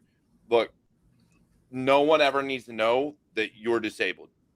They don't. They never need to know. That whole disabled conversation on applications and everything else could go out the fucking window because you give so much more to the industry than people will ever realize. So please take that as a benefit and a compliment to yourself. I do. Because had you not said it, I never knew. Listen, never would have known. The way I see it is such as, I know that there are other people in the community that might be disabled that might never turn around and share their story. I have no problem saying that. I don't let it stop me. Listen, I beat paralysis 3 times, baby. I can do anything. And if I can go forward in cyber, let's get it. Because we got how many people in the back that are still trying to break their way in? Let's focus on what these people are trying to pay attention to. These people need mentorship, y'all.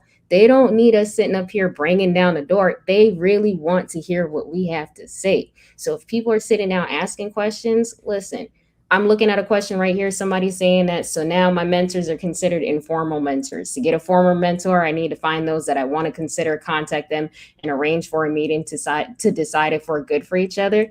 I'm going to just pump the brakes on that real quick, Michael, because I know that you're still here and you've been waiting for this question. Look. It all depends on what type of relationship you want to have with your mentor. Do you just want it to be 100% professional? Because the best mentors I've had are people that have been friends. Okay. If you're going to have a mentor that's going to guide you down this journey, remember, you're going in cyber. Cyber changes every single day. You want someone that's going to be your friend. And a friend, okay, look at my eyeballs.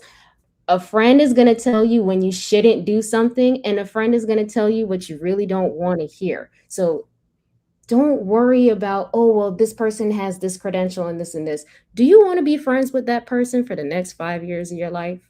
Food for thought, baby. Food for thought. Definitely. Joe, give your take, brother. You're new here, so you got to give your take. Yeah, I think before the internet, the mentors chose their mentees.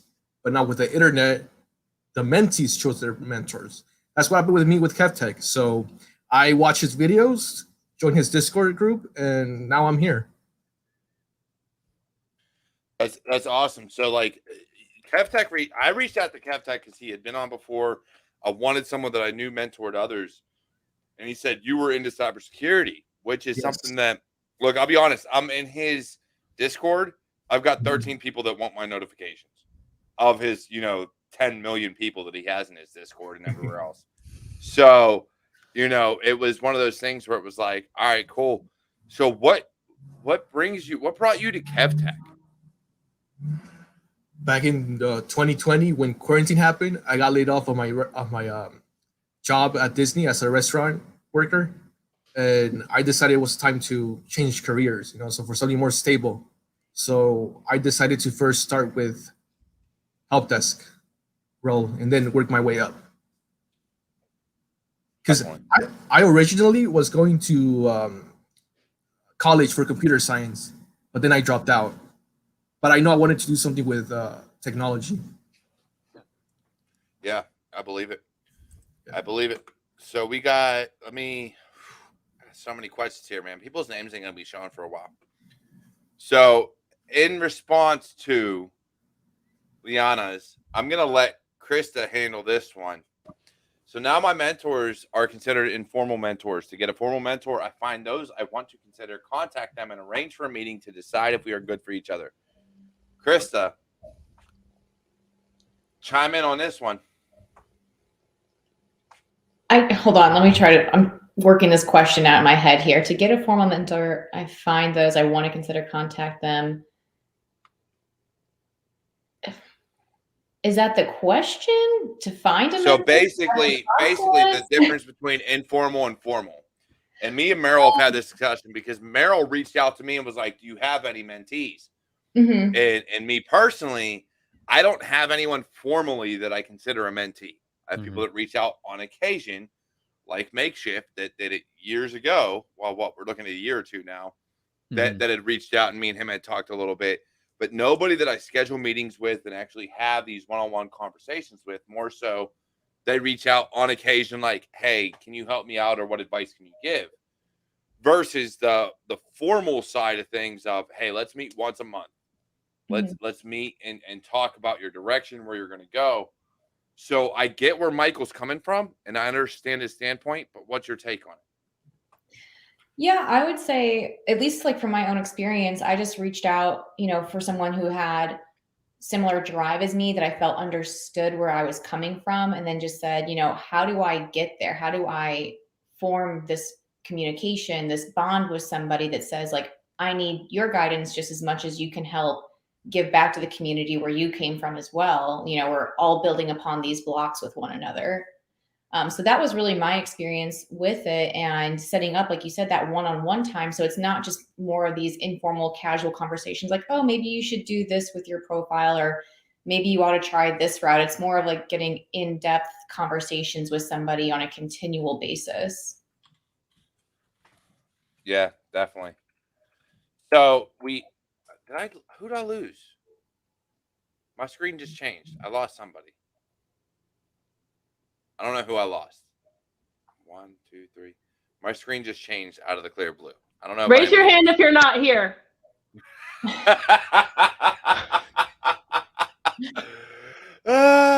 You're funny, Meryl.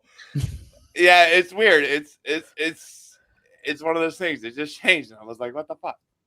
But anyways, I like this screen, so we're gonna go with it. So you say that, and I love it. Makeshift, what do you got? No, I was gonna say, when you're deciding a mentor, two things at least. Because I had asked probably like the better part of a year and a half, 2 years ago, I had asked Philip Wiley to be my mentor because I knew he was somebody in the industry. And at the time I was like, again, like a lot of people, heavy into wanting to do the red team hacking, and everything. He was, at the time for me, the pinnacle person of, reaching out to him and everything. But when you're doing that, something to be mindful of is making sure that like you're mindful of their time.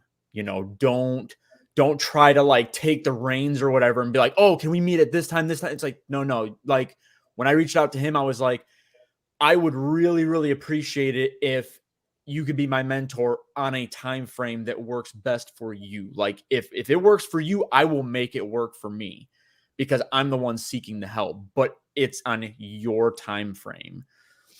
Right. Yeah, I definitely agree. Yeah, as someone who has done a lot of mentoring, like at first when I got in and like now that I'm at the midpoint in my career, I will just say that like I have a lot of informal mentees, people who just pop in, occasionally ask me a question or need like a nugget, and then they disappear and they go and do the things. And then they come back like a month later and have like a question. And that's cool. Like I can do lots of those because it's just pop in here and there, provide an answer, give a Google link, and off they go. I was the kind of self-starter that like Makeshift, I targeted a big gun. I was like, Keith Adams, I'm going to ask you my stupid question. But I knew he was a Beyonce, and I'm like, this guy does not have a lot of time. So if he reads this DM, I'm going to make sure I get the most out of this 5 minutes of his time. And I asked him very targeted questions. He sent me 3 Google links. I was like, thanks, that's it. I'm out of your way. Bye. I'm gone. Okay. And like, I am such a self-starter that was enough. Some people need more. When I hopped on with every single person that I'm formally mentoring now, and I do make that distinction because it's a heavier hand holding. It is a thing where we talked and I was like, yeah, I do see where you need help. I think I can help you. My strategy doesn't work for everybody, but like, I think I can help you get there if you want to do it this way. But if this way doesn't work for you, you need someone else, or, you just got to go find someone else to help you. But like, I am the one who said, do you want to meet weekly? Do you want to meet bi-weekly? How much help do you need? How can I serve you? How much do you need from me? And we kind of came to that arrangement. But they did have to sit down with me on a one-to-one call. That one-to-one call is the difference. Like Krista, like I said, came off Instagram, and she kind of just wanted some advice, like on her resume and stuff like that. And I was like, girl, I think we could develop you a strategy and really get you there in like 3 to 6 months. What do you say? Let's just do it. Let's just do the work right now. And she was like, okay, bomb, let's do it.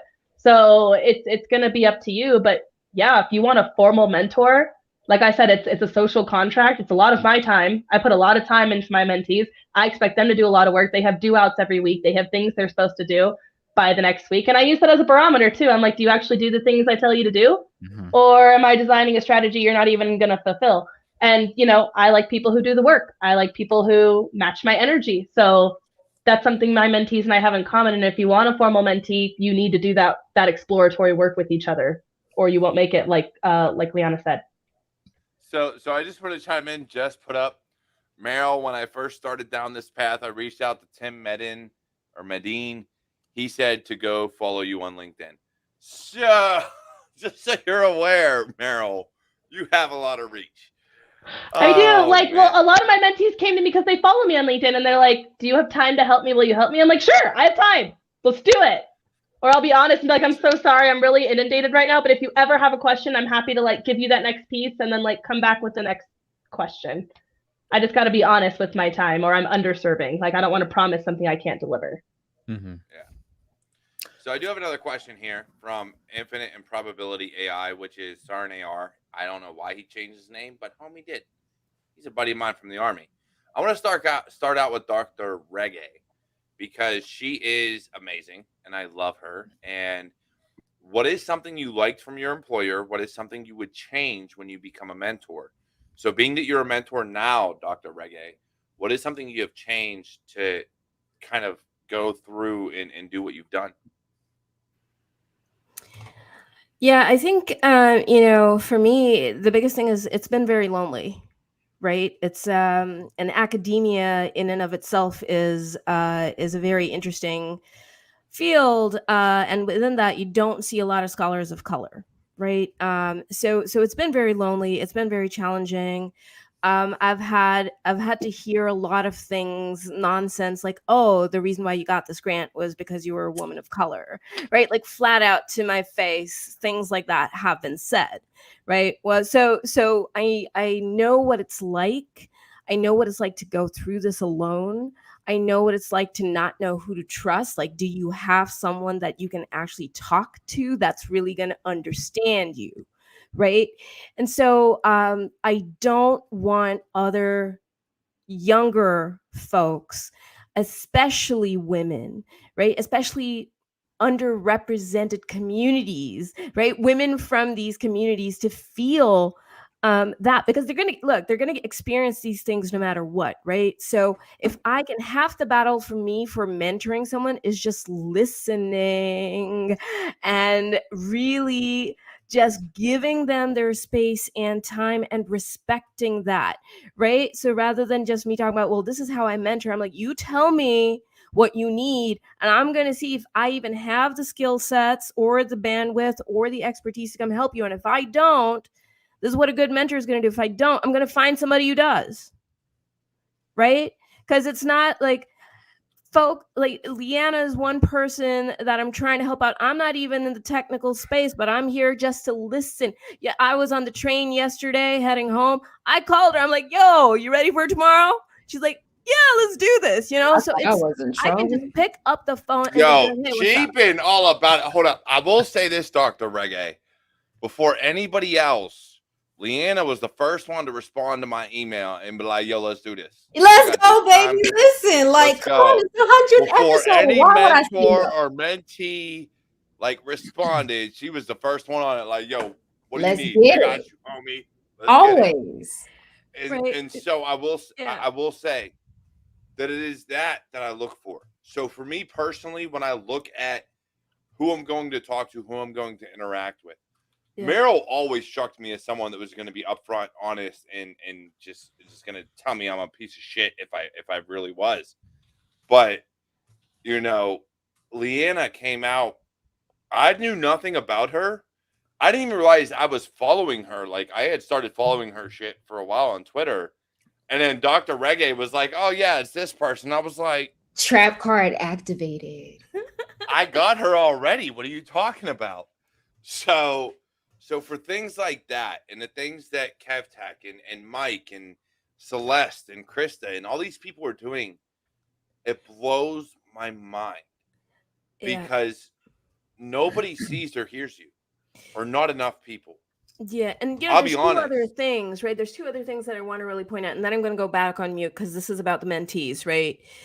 Two things. We talked about breaking in to cyber, but I think the other equally important part is staying in cyber, right? How do you stay there? How do you retain people there, right? And there's the formal mentoring, but are there people who understand it, who get it, right? And so if that's missing, and you can call it informal, you can call it, because all these other demographics are going to come into the mix, right? Your race, your gender, your abilities / disabilities, right? All of these things shape your performance. So if you are not happy and you're not getting the support, you're not going to be productive.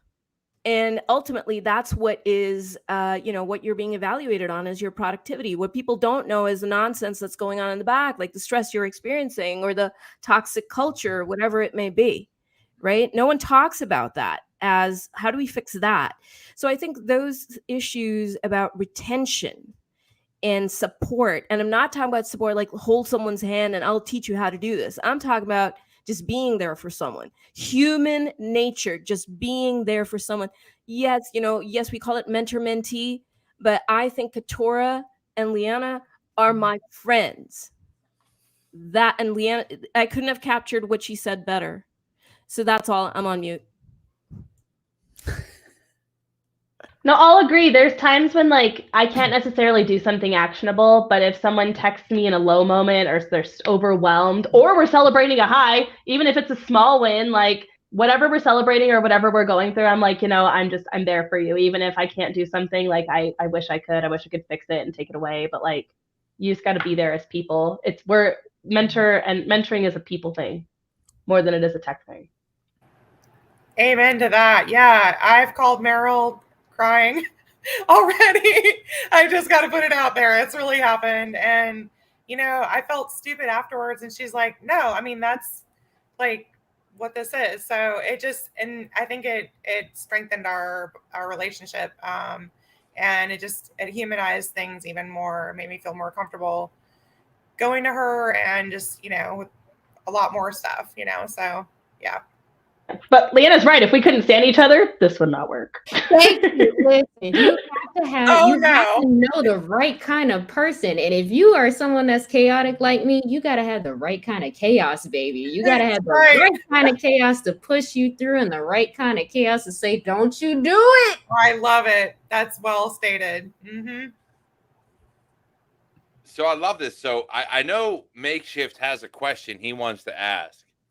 But before he does, because I know it's going to get into a long, drawn out talk because I got some amazing people on here.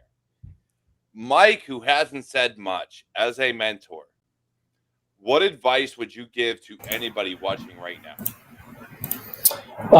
Just reach out. The biggest barrier or obstacle, and I hear this all the time. When people, I get messages every day, and the first sentence is, man, I've been hesitating for weeks to reach out. And in my opinion, that's time wasted. So reach out. Don't be afraid. I mean, the cybersecurity community is one of the kindest communities I've ever been involved in. So if you're thinking of reaching out to somebody, whoever it is, just do it. Don't hesitate. That's probably the biggest thing, because every day you go and you're thinking about it and debating about it, it's just time lost. Definitely. Yeah, going back to the question about do mentors find mentees or do mentees find mentors? We don't know you need help unless you tell us. Exactly. This is true. KevTech, I know you and Joe came on a little bit late. KevTech, what you got for me before I get to Makeshift's question? So for someone that's trying to get a job in IT, is a couple of things. One is LinkedIn. Make sure you fix your LinkedIn profile. Sometimes it's not what you know, it's who you know. Two is make sure you have a solid resume and it's tech related. Obviously, if your resume is not tech related, no one's going to listen to you. Three, make sure you speak up because nobody knows what you need unless you speak up. 4, make sure you connect with job recruiters, reach out to hiring managers in a genuine way with genuine connections. So that's why LinkedIn has this feature when you add someone, add a note to it as explain to them what can you give them as opposed to asking for a favor. Because when you go on LinkedIn and if you add somebody, they're gonna assume you want a favor. So don't just add someone because you feel like it. Build a genuine connection with someone. And then finally, I guess 4, 5, 6, I guess build a home lab. So home labs like project work is very important. Add those skills to your resume. And you could also add it on your feature section on the LinkedIn profile. So then you have like a YouTube channel or a YouTube video or project work.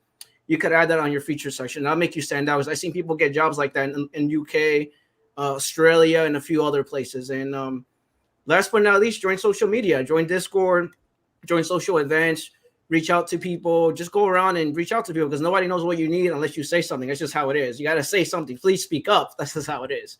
So that's my advice. That's my 2 cents. Definitely. I love it, Kev. I love it. Meryl, you came off mute before I could get the makeshift questions. Go ahead. I'm just going to riff on the first thing he said. And when he said it's not what you know, it's who you know. I know Mike will support me. Build a personal brand, build a professional brand on LinkedIn because it's not who you know anymore. It's what do people know about you? What is it that people are saying in rooms where you're not present? That's the most powerful thing that you have. Like Jessica Bishop said, like, she had a completely different conversation with someone who said, oh, if this is your interest or this is your need, go follow this person. They give relevant advice.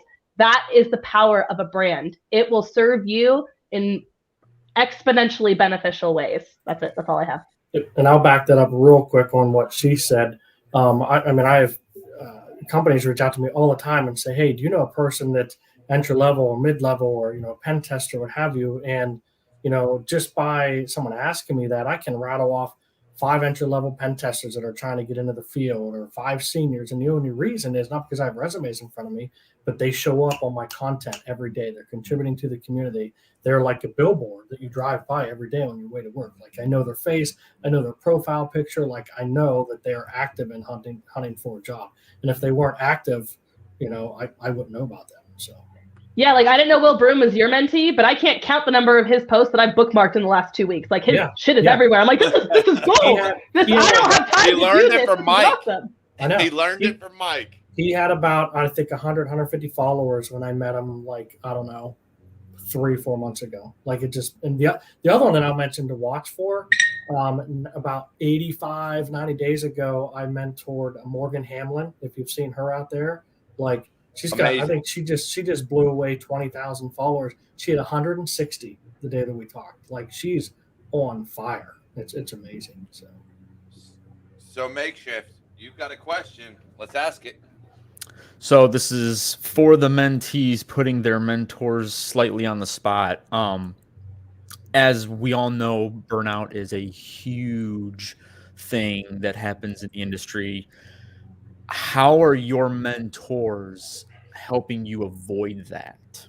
Because being a mentee, there's a ton of information that like you're trying to learn, to try to get this job and make yourself, as valuable as you possibly can. So how are they helping you to not only make sure you're learning that stuff, but also avoid burning out in the meantime?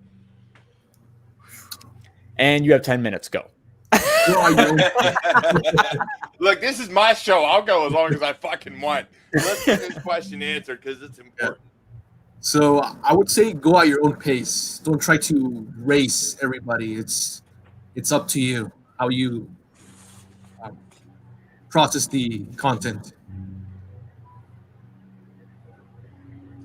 Yeah, I guess from my perspective with Meryl as my mentor, it wasn't so much burnout per se. It was more of like disappointment of where I am professionally in my career, and then her just kind of being my own hype person, being like, no, like you've got this, you've got these skills. It's just you're in the wrong position, and that's why you feel this way, or why I feel this way. Honestly, for me, between myself and Dr. Reggae, the biggest thing I can say is that my mentor reminds me to be human. And we remind each other to be human. It's more than just, we're going to talk about the news. There's times where I will just reach out and be like, are you okay? You've been on my mind. Are you resting? Because it's easy to get burnt out in cyber, but when you realize that you have that relationship where you're just checking in as a human and just knowing that someone understands you as just a human and knowing that they care, that in itself, that helps everyone on each side, because it's not just a mentee's job to to prevent burnout, and it's not just a mentor's side. It's not just a mentor that needs to prevent burnout. Burnout is a overall thing for everyone, and when we can sit down and remember that we're human throughout it all, that's where we level up. Liana, you're a human?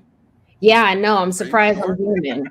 I know, I'm surprised too. But there's times where I just pick up the phone and call Dr. Ege and be like, hey, I'm just checking on you. And, I might have something ridiculous to say or something to make her laugh, but that's the thing. We're all human. Yes, we're working on computers, but we got to remember we're human, baby. Burnout is real. Our job is to help each other prevent the burnout so that we can go out there and do high impact and high value, and we can crush it. That's what it's You're talking about hit training in cybersecurity. I like it. Oh, yeah. Meryl, I would also definitely like that. Meryl's the fitness guru here. I would also like to say that you should not compare yourself to others, because you're writing your own story, so don't compare yourself to others. Just do your own thing. That is something I tell them. Don't let others determine your rate of success. Just because it took me 3 months and someone else 3 years, you'll do it at whatever pace is yours, and none of them are wrong. So I'm going to work my way around. We got to get to Chris next, but I will say this. I believe I put out a post, I don't know, today, yesterday, every day this week, maybe my podcast, maybe not. And I will grab another beer because I'm out. But you never compare yourself to somebody else. You compare your today to your yesterday, to your last week, to your last month. You want to avoid imposter syndrome. You want to avoid that is what you do. You compare you to you, never to somebody else. Never. Krista, because Meryl's yelling at how to put herself on mute. Krista, take it. Okay. What am I taking? I missed it because I was looking at Meryl screaming into the abyss. Totally. Me too. How is your mentor helping you combat burnout? She screams at me. No, she doesn't scream at me. Yeah, I think just like what she was saying, like everyone goes at their own pace, and just because I'm in a certain cycle right now, that's not how it always is going to be. And she is relatable in the way that's like, yeah, like I've been there. I know other people that have been there, and it's just a factor of like where you're at in this moment. It's not a lifetime. It's not a week long. It's not a month long. It's not a year long. It's all gradual and works in different cycles, more or less.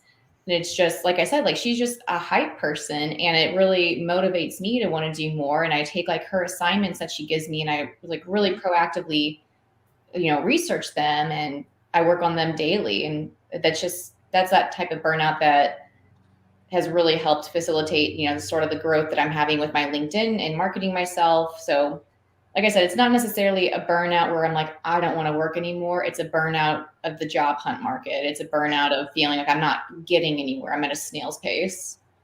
So Krista, before we move on, because we got Celeste right above us, and then I do want to hit Kev Tech because he came in late, and Dr. Reggae for the same topic. But you are currently looking for work. Am I right or wrong? Right. So with that being the case, with the burnout and with everything else that can come at you, what is it that you are trying to look for in the workforce right now? Where are you trying to get to?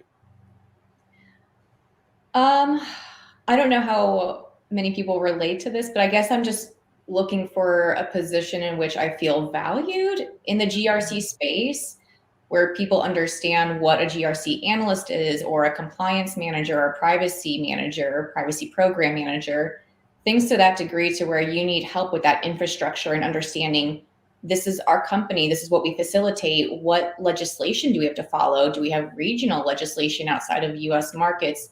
Things like to that extent and that degree that people or companies maybe don't put too much forethought into, or like privacy by design. They don't take into account the whole compliance factor. I love that. And so I will say this, between Meryl and everybody here, whether it be Makeshift, me, look up Eric Bellardo, Leanna, Dr. Reggae, look everybody up. I know that I will be able to find you, or somebody here or in chat will be able to find you that position. Thank You you. just need to connect. Because everybody hates GRC and she loves it. And I'm like, you're it. gold. I You're freaking like gold. GRC. Wait, hold the phone. I like GRC. Hey, most people, I like it too. I like it too, but most people hate it. And she's stellar at it. She's walking cybersecurity corporate secretary cyber program documentation. All those words. Hired. Yeah, exactly. That's what we're gonna do. So, so Krista, as soon as my company opens up another GRC role, I will send it to you, because that's what we do. I'm here for Dr. it. Reggae, because you're next in the rotation of what I got on my screen. Makeshift, can you please reiterate your question to Dr. Reggae, because I've been drinking a little bit and I'm struggling to think about it. No, so it was just, like, how are the mentors helping the mentees, avoid burnout, whether that's, in searching for a job, or if that's, trying to understand all the information that, being somebody that's starting off in the industry and trying to get their foot in is trying to understand. I mean, I zelled Celeste and told her to get a drink. Listen, alcohol helps a lot. That of is true. people get That through a is lot of true. hard times. Okay. Goal. I love you all. You're all amazing. I think Leanna's answer is really what I'm going to echo, right? Because I view this a couple of, just again, humanizing the experience, I think, is important. Connecting on a regular basis is important. Talking about anything but cyber sometimes is important, right? Like food, eyeballs, right? Right? But see, like, she makes me laugh. Sometimes I'll call him, like, I call her and I'm like, I'm having a bad day. How about you? And we just talk it out. Like, I don't feel like she's my quote mentee, right? Like, I don't even like that combination of words. I don't. This is someone I click with who has a similar vision as I do. She wants to make the world a better place. She wants to help her community. She is excited about education, right? So we connect. We have that She's the same best. vibe. We're both Scorpios. What? Yes, write it down. But and the most thing that a mentor can do is give unconditionally, without judgment and without having any expectations of getting anything back. Because the mentor should never have to get anything back, other than that is what you're getting back. That succeeded. is your return on investment. You are investing in the next generation. And when I don't know if you saw my comment, right? But she was talking, I just had this giant grin on my face. I'm like, that's it. End of show. I don't even need to be here. She makes me proud. And that's the thing. We are each other's cheerleaders. When you are in it to win it with your mentor, when I look at Dr. Reggae, I know that's my road dog. Okay. We are down the ride. Listen, I don't know about y'all, but if you do not have that relationship with your mentor, get you a brand new mentor. Your mentor should be your road dog that's down to ride. Come on, man. That's what it's all about. It's that mutual relationship. It's more than just cyber. Cyber's going to burn you out if you let it. What happens when you put cyber down? What do? What do you say? Who do you go to when you don't want a cyber? Who do you pick up the phone and call? Because I call Dr. Reggae, man. Listen. We'll get on calls. And Crystal will be like, how's your day? And I'm like, I literally just left a meeting with an engineer and I'm going to cry, but it's fine. And like, I'll tell them, like, I'm having a shitty day today. Like, it happens sometimes. Like, my life is not all sunshine and rainbows out here. Lies. But hey, look, let's hit Celeste, because we are coming. Wow, we're really close to the top. I don't give a fuck it, whatever. We'll keep going. Celeste, let's go. How does Meryl help you combat burnout? Yeah, she just, is there for me, and she's very supportive. It doesn't matter like where I'm at and things, if I'm a hot mess or if I'm semi together, which is more rare. But, you know, she just is like there for me. She has great ideas, pop, pop, pop. And again, I get stuck and I don't really know how to move forward at certain points. And she's just like, why don't you try this? Go look over here, go look this up and we'll talk. You know, it's just, so that kind of like accountability that I have to her and the support is just, you know, exactly what I need right now. It's perfect. I love it. Definitely. And so, because I got a lot, look, I did a talk on burnout and resiliency, so I got a lot to say on the matter. But Kev Tech, again, you've been amazing. You've helped us so many people. I see it all the time on LinkedIn. But I know how much IT, how much cybersecurity can burn people out when you're doing labs, when you're studying, when you're trying to get a job. What have you done to help your mentees, help those in your Discord server, help those all around you avoid burnout? So with me, I'm like the David Goggins of IT. So literally, I will hit you up and see how you're doing. That's just how I am. The second thing is with Joe, you could ask Joe directly. Actually, I have Joe right here on the bottom over here, I guess. You can ask him, like, I literally sit with him. Like, I'm like, do you not understand how this works? Like, no, I don't understand how that works. So I will literally sit with you and explain it in a non-tech way until you understand what we're doing together. That's just how I am, because I expect you to understand how it works, understand how to know what you're doing, and just how I am. Because I you know, Derek, you know, I come from a restaurant background. I have 10 years of restaurant experience, and I didn't come from IT. I come from a non-tech environment. So I totally understand that you're going to get burned out. Everyone gets burned out. So that's one thing. The other thing is I teach Joe, and Joe could back me up on this too, is when you're brand new to IT, it doesn't matter if it's cybersecurity, it's just any job in IT, you have to learn how to embrace rejection, because when you're brand new to IT, nobody wants to hire you because you have no experience, which is why I created my Discord, which is why I have LinkedIn, which is why I'm posting all these things for hiring managers, because it drives me crazy with the job requirements. That's one thing I teach Joe, is just embrace rejection. At some point, someone's going to give you a chance and someone's going to open the door for you. And then the other thing is with me and him, I always check up on him. I check up on all my interns. I ran an internship that was free, non-pay. I check up on all my interns, make sure that they're okay, because I care about them. Because I'm a people person. Like I'm one person you'll meet, because I worked in a restaurant. I love working with people. That's just how I am. So, to answer your question, I get that, because I worked in retail for years. I've worked Black Fridays and many of the different areas in technical retail, so I get it. Yeah, it's been amazing. Look, I just want to say we made it 2 hours. 2 fucking hours. This is the 100th episode of Security Happy Hour. 100. For a lot of you that don't know, David Makeshift here was in my initial first year. Meryl has been on twice. Kev Tech now has been on twice. Dr. Reggae was on Eric Bellardo's Cyber, and now on here. We have Celeste, Krista, Joe, Leanna, that are all here, that are making a name for themselves. For those that don't realize, and Makeshift said it earlier, he did get his start here. So if you want to make a name for yourself, if you want to grow, it is all about putting yourself out there. And whether people watch me or not, which I guess some people do because Makeshift made it, guess what? You've now made a name for yourself. You're now getting yourself out there.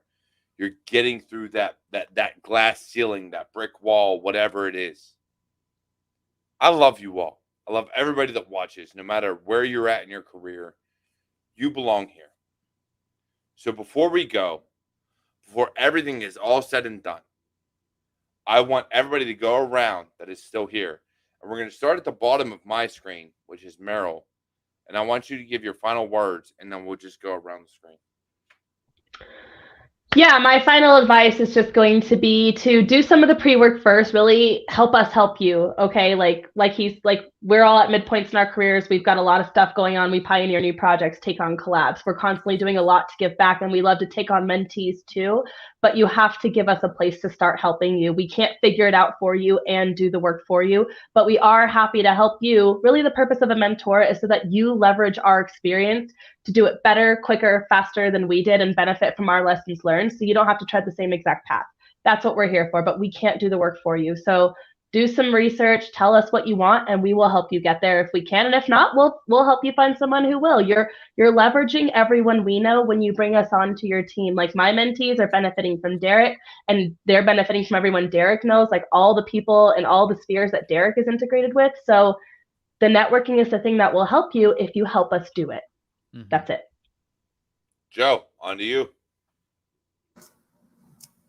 Don't give up and be curious. Don't let other people bring you down either. I love it. I love it. Leanna, next.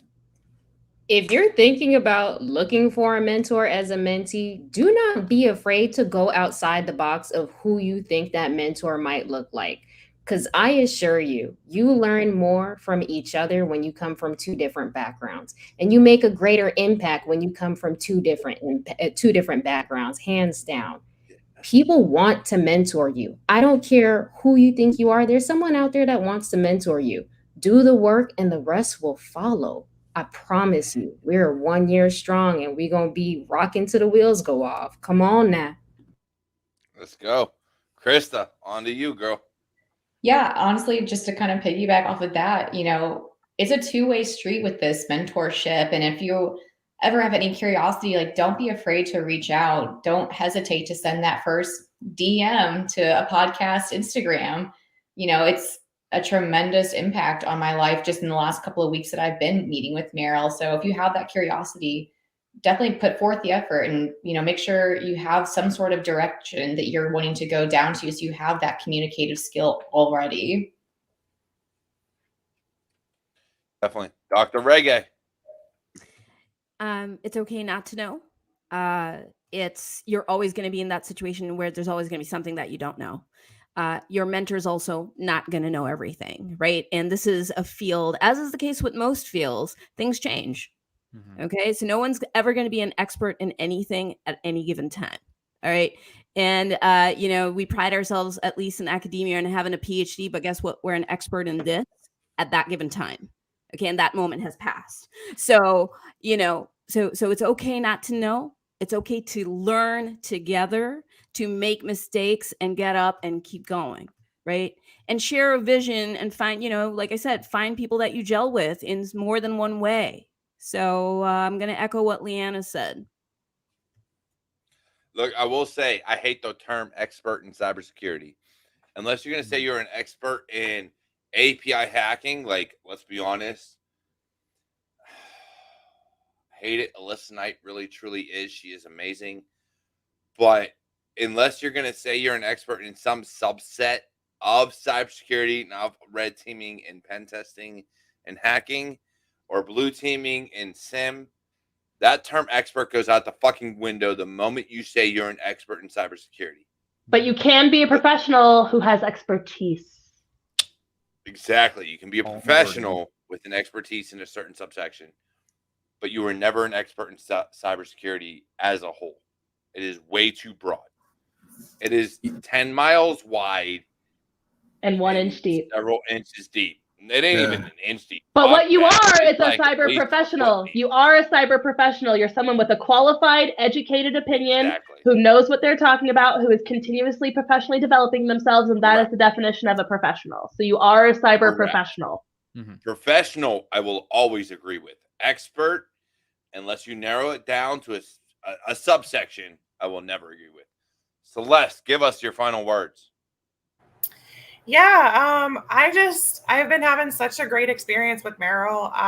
So far, I'm super jazzed. Like, I guess I got to say, before I hooked up with Meryl, I was pretty skeptical of the mentor thing. Because I had asked a few people and some things were a little funky, and I just never really found the right fit, I think. And so I just want to say, I guess, don't be afraid to ask people. Don't be afraid to engage with people that you're you're interested in, and just, lose the fear and reach out to people and until you find what you need.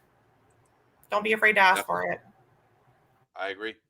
Kev Tech, I know I brought you on late, homie. You probably got a lot of shit to say. I do have a lot to say, but so I blame you. It's okay. Go with it, brother. What you got? As someone that comes, so if you guys don't know, I come from a non-tech background. Like I had no experience. I come from a restaurant background. I transferred over to IT. As I always say, anyone that worked in retail, restaurant, fast food, you already have skills because you have soft skills. You could transfer that over to IT. It doesn't matter what anyone tells you. That's one thing. When I first started IT, people told me that I was stupid and dumb. They told me you can't get a job in IT, and I proved them wrong. So I'm a perfect example of someone that had no experience and got into IT. So don't be afraid to get out there. Don't be afraid to get out of your comfort zone. Don't be afraid to ask for help. There are people out there that will help you if you ask for help. And just do your homework, do your due diligence, because a lot of people don't like to mentor someone if they don't do their homework. So just make sure you do your homework. Make sure you do your research. Reach out to people. Don't be afraid to reach out. Don't be afraid to get out of your comfort zone. And like what everyone else had said here earlier, and my quote is, when someone asks me, what do you know about IT? I know nothing about IT because I'm always learning every day. That's my quote for that. So that's another thing that's very important. And the last thing for me, what I'm going to say is what I said earlier. Make sure you embrace rejection, because rejection is very important when you're brand new to IT, because a lot of people get scared to learn IT. They get demotivated. Like, man, am I not meant for this? Am I not meant for this IT job? So make sure that, obviously you stay motivated. Don't give up, and just put yourself out there. And that's it. I see. I see oh my God. Kev. Someone did it. All right, with that, I'm out. I gotta go. It was so wonderful. Thank you so much. Happy 100th episode, Derek. I love you. Love you all. Take care. But I could be here. I could be here all day, Derek. You know that. You know that. Like I like to motivate people. I could be here all day. I'm a perfect example of someone that came from nothing in IT, and I don't have a degree or anything. I just have one cert. So anyone could get into IT. I'm just throwing that out there. So don't be afraid to reach out to people, and you can learn IT. That's it for me. Yep. Makeshift before we go, because I gotta promote all my shit. So makeshift before we go. Let's run with it. I mean, I'm gonna be honest with you. I don't know if I can say or add to what hasn't already been said. I guess I'll use something that has been a real big sticking point for me. Thomas Edison, when he was coming up with the light bulb, tried 1,000 different times before he finally was successful in generating the light bulb. And it's not that he failed 1,000 different times. He found 1,000 different ways on how not to make a light bulb. So if something's not working for you, try something different. It's basically all I got. So the definition of insanity is doing the same thing over and over again, expecting a different result. Yes. One thing I have learned in this field is that one thing I do know is that I don't know. So, yeah. This is true. And this is something I learn every day. And in the career field we're all in the career field that we have chosen, we have learned that we know nothing. Nothing. As much as we know, we don't know. I struggle every day to learn cloud security. I struggle every day to learn the cloud because I am very, very stubborn and I'm an asshole. And I know that. And my boss knows that. And my boss's boss and the co-founders of the company I work for know that. I'm very stubborn in that regard. But I will say this, that security is very broad. Security takes on a lot of facets, whether it's GRC with Krista. And Krista, I give you so much credit. Please do not disregard anything that you do. You do so much good. You give the blue team and the red team the ability to do their job. Without you, we don't exist. None of us in blue or red team exist without GRC. You don't. So before you disregard anything you ever do, realize you are the reason we are here. Dr. Reggae, I want you to realize you are here, and I brought you on, and I wanted you here because of all the good that you do for the community and all the good that Temple Cares does. You do so much that I don't even think you realize. Eric may have said it. Eric Bellardo, who is my partner in crime and who is normally here with me, may have said it a million times. I'm telling you right now, from me, you do amazing things. Thank you for bringing Liana, and thank you for bringing Katora on. It is amazing. Kev Tech, you've done so many amazing things for the community, and you keep growing and you keep doing bigger and bigger things. Without you, Joe would not be here. And if anybody is looking for Joe, please, Joe, send me your connection information. I will send it to whomever you deserve to be in cybersecurity. Celeste, who came here with Merrill, you are doing great things. If you're looking for a position, if you're looking for anything, please let me know. I will pass it along to whoever may need it. You are doing great things. Otherwise, this is CyberWarriorStudios. This is Security Happy Hour. This is me. This is who I am. I always promote the best, the brightest, and the greatest in the industry, and I will continue to do so. If you are looking to support me, please check the description in my YouTube description. I love you all. You are all amazing, and I truly, truly hope you find what you are looking for in this world. Take care. Have a blessed one, and I will see you all next time.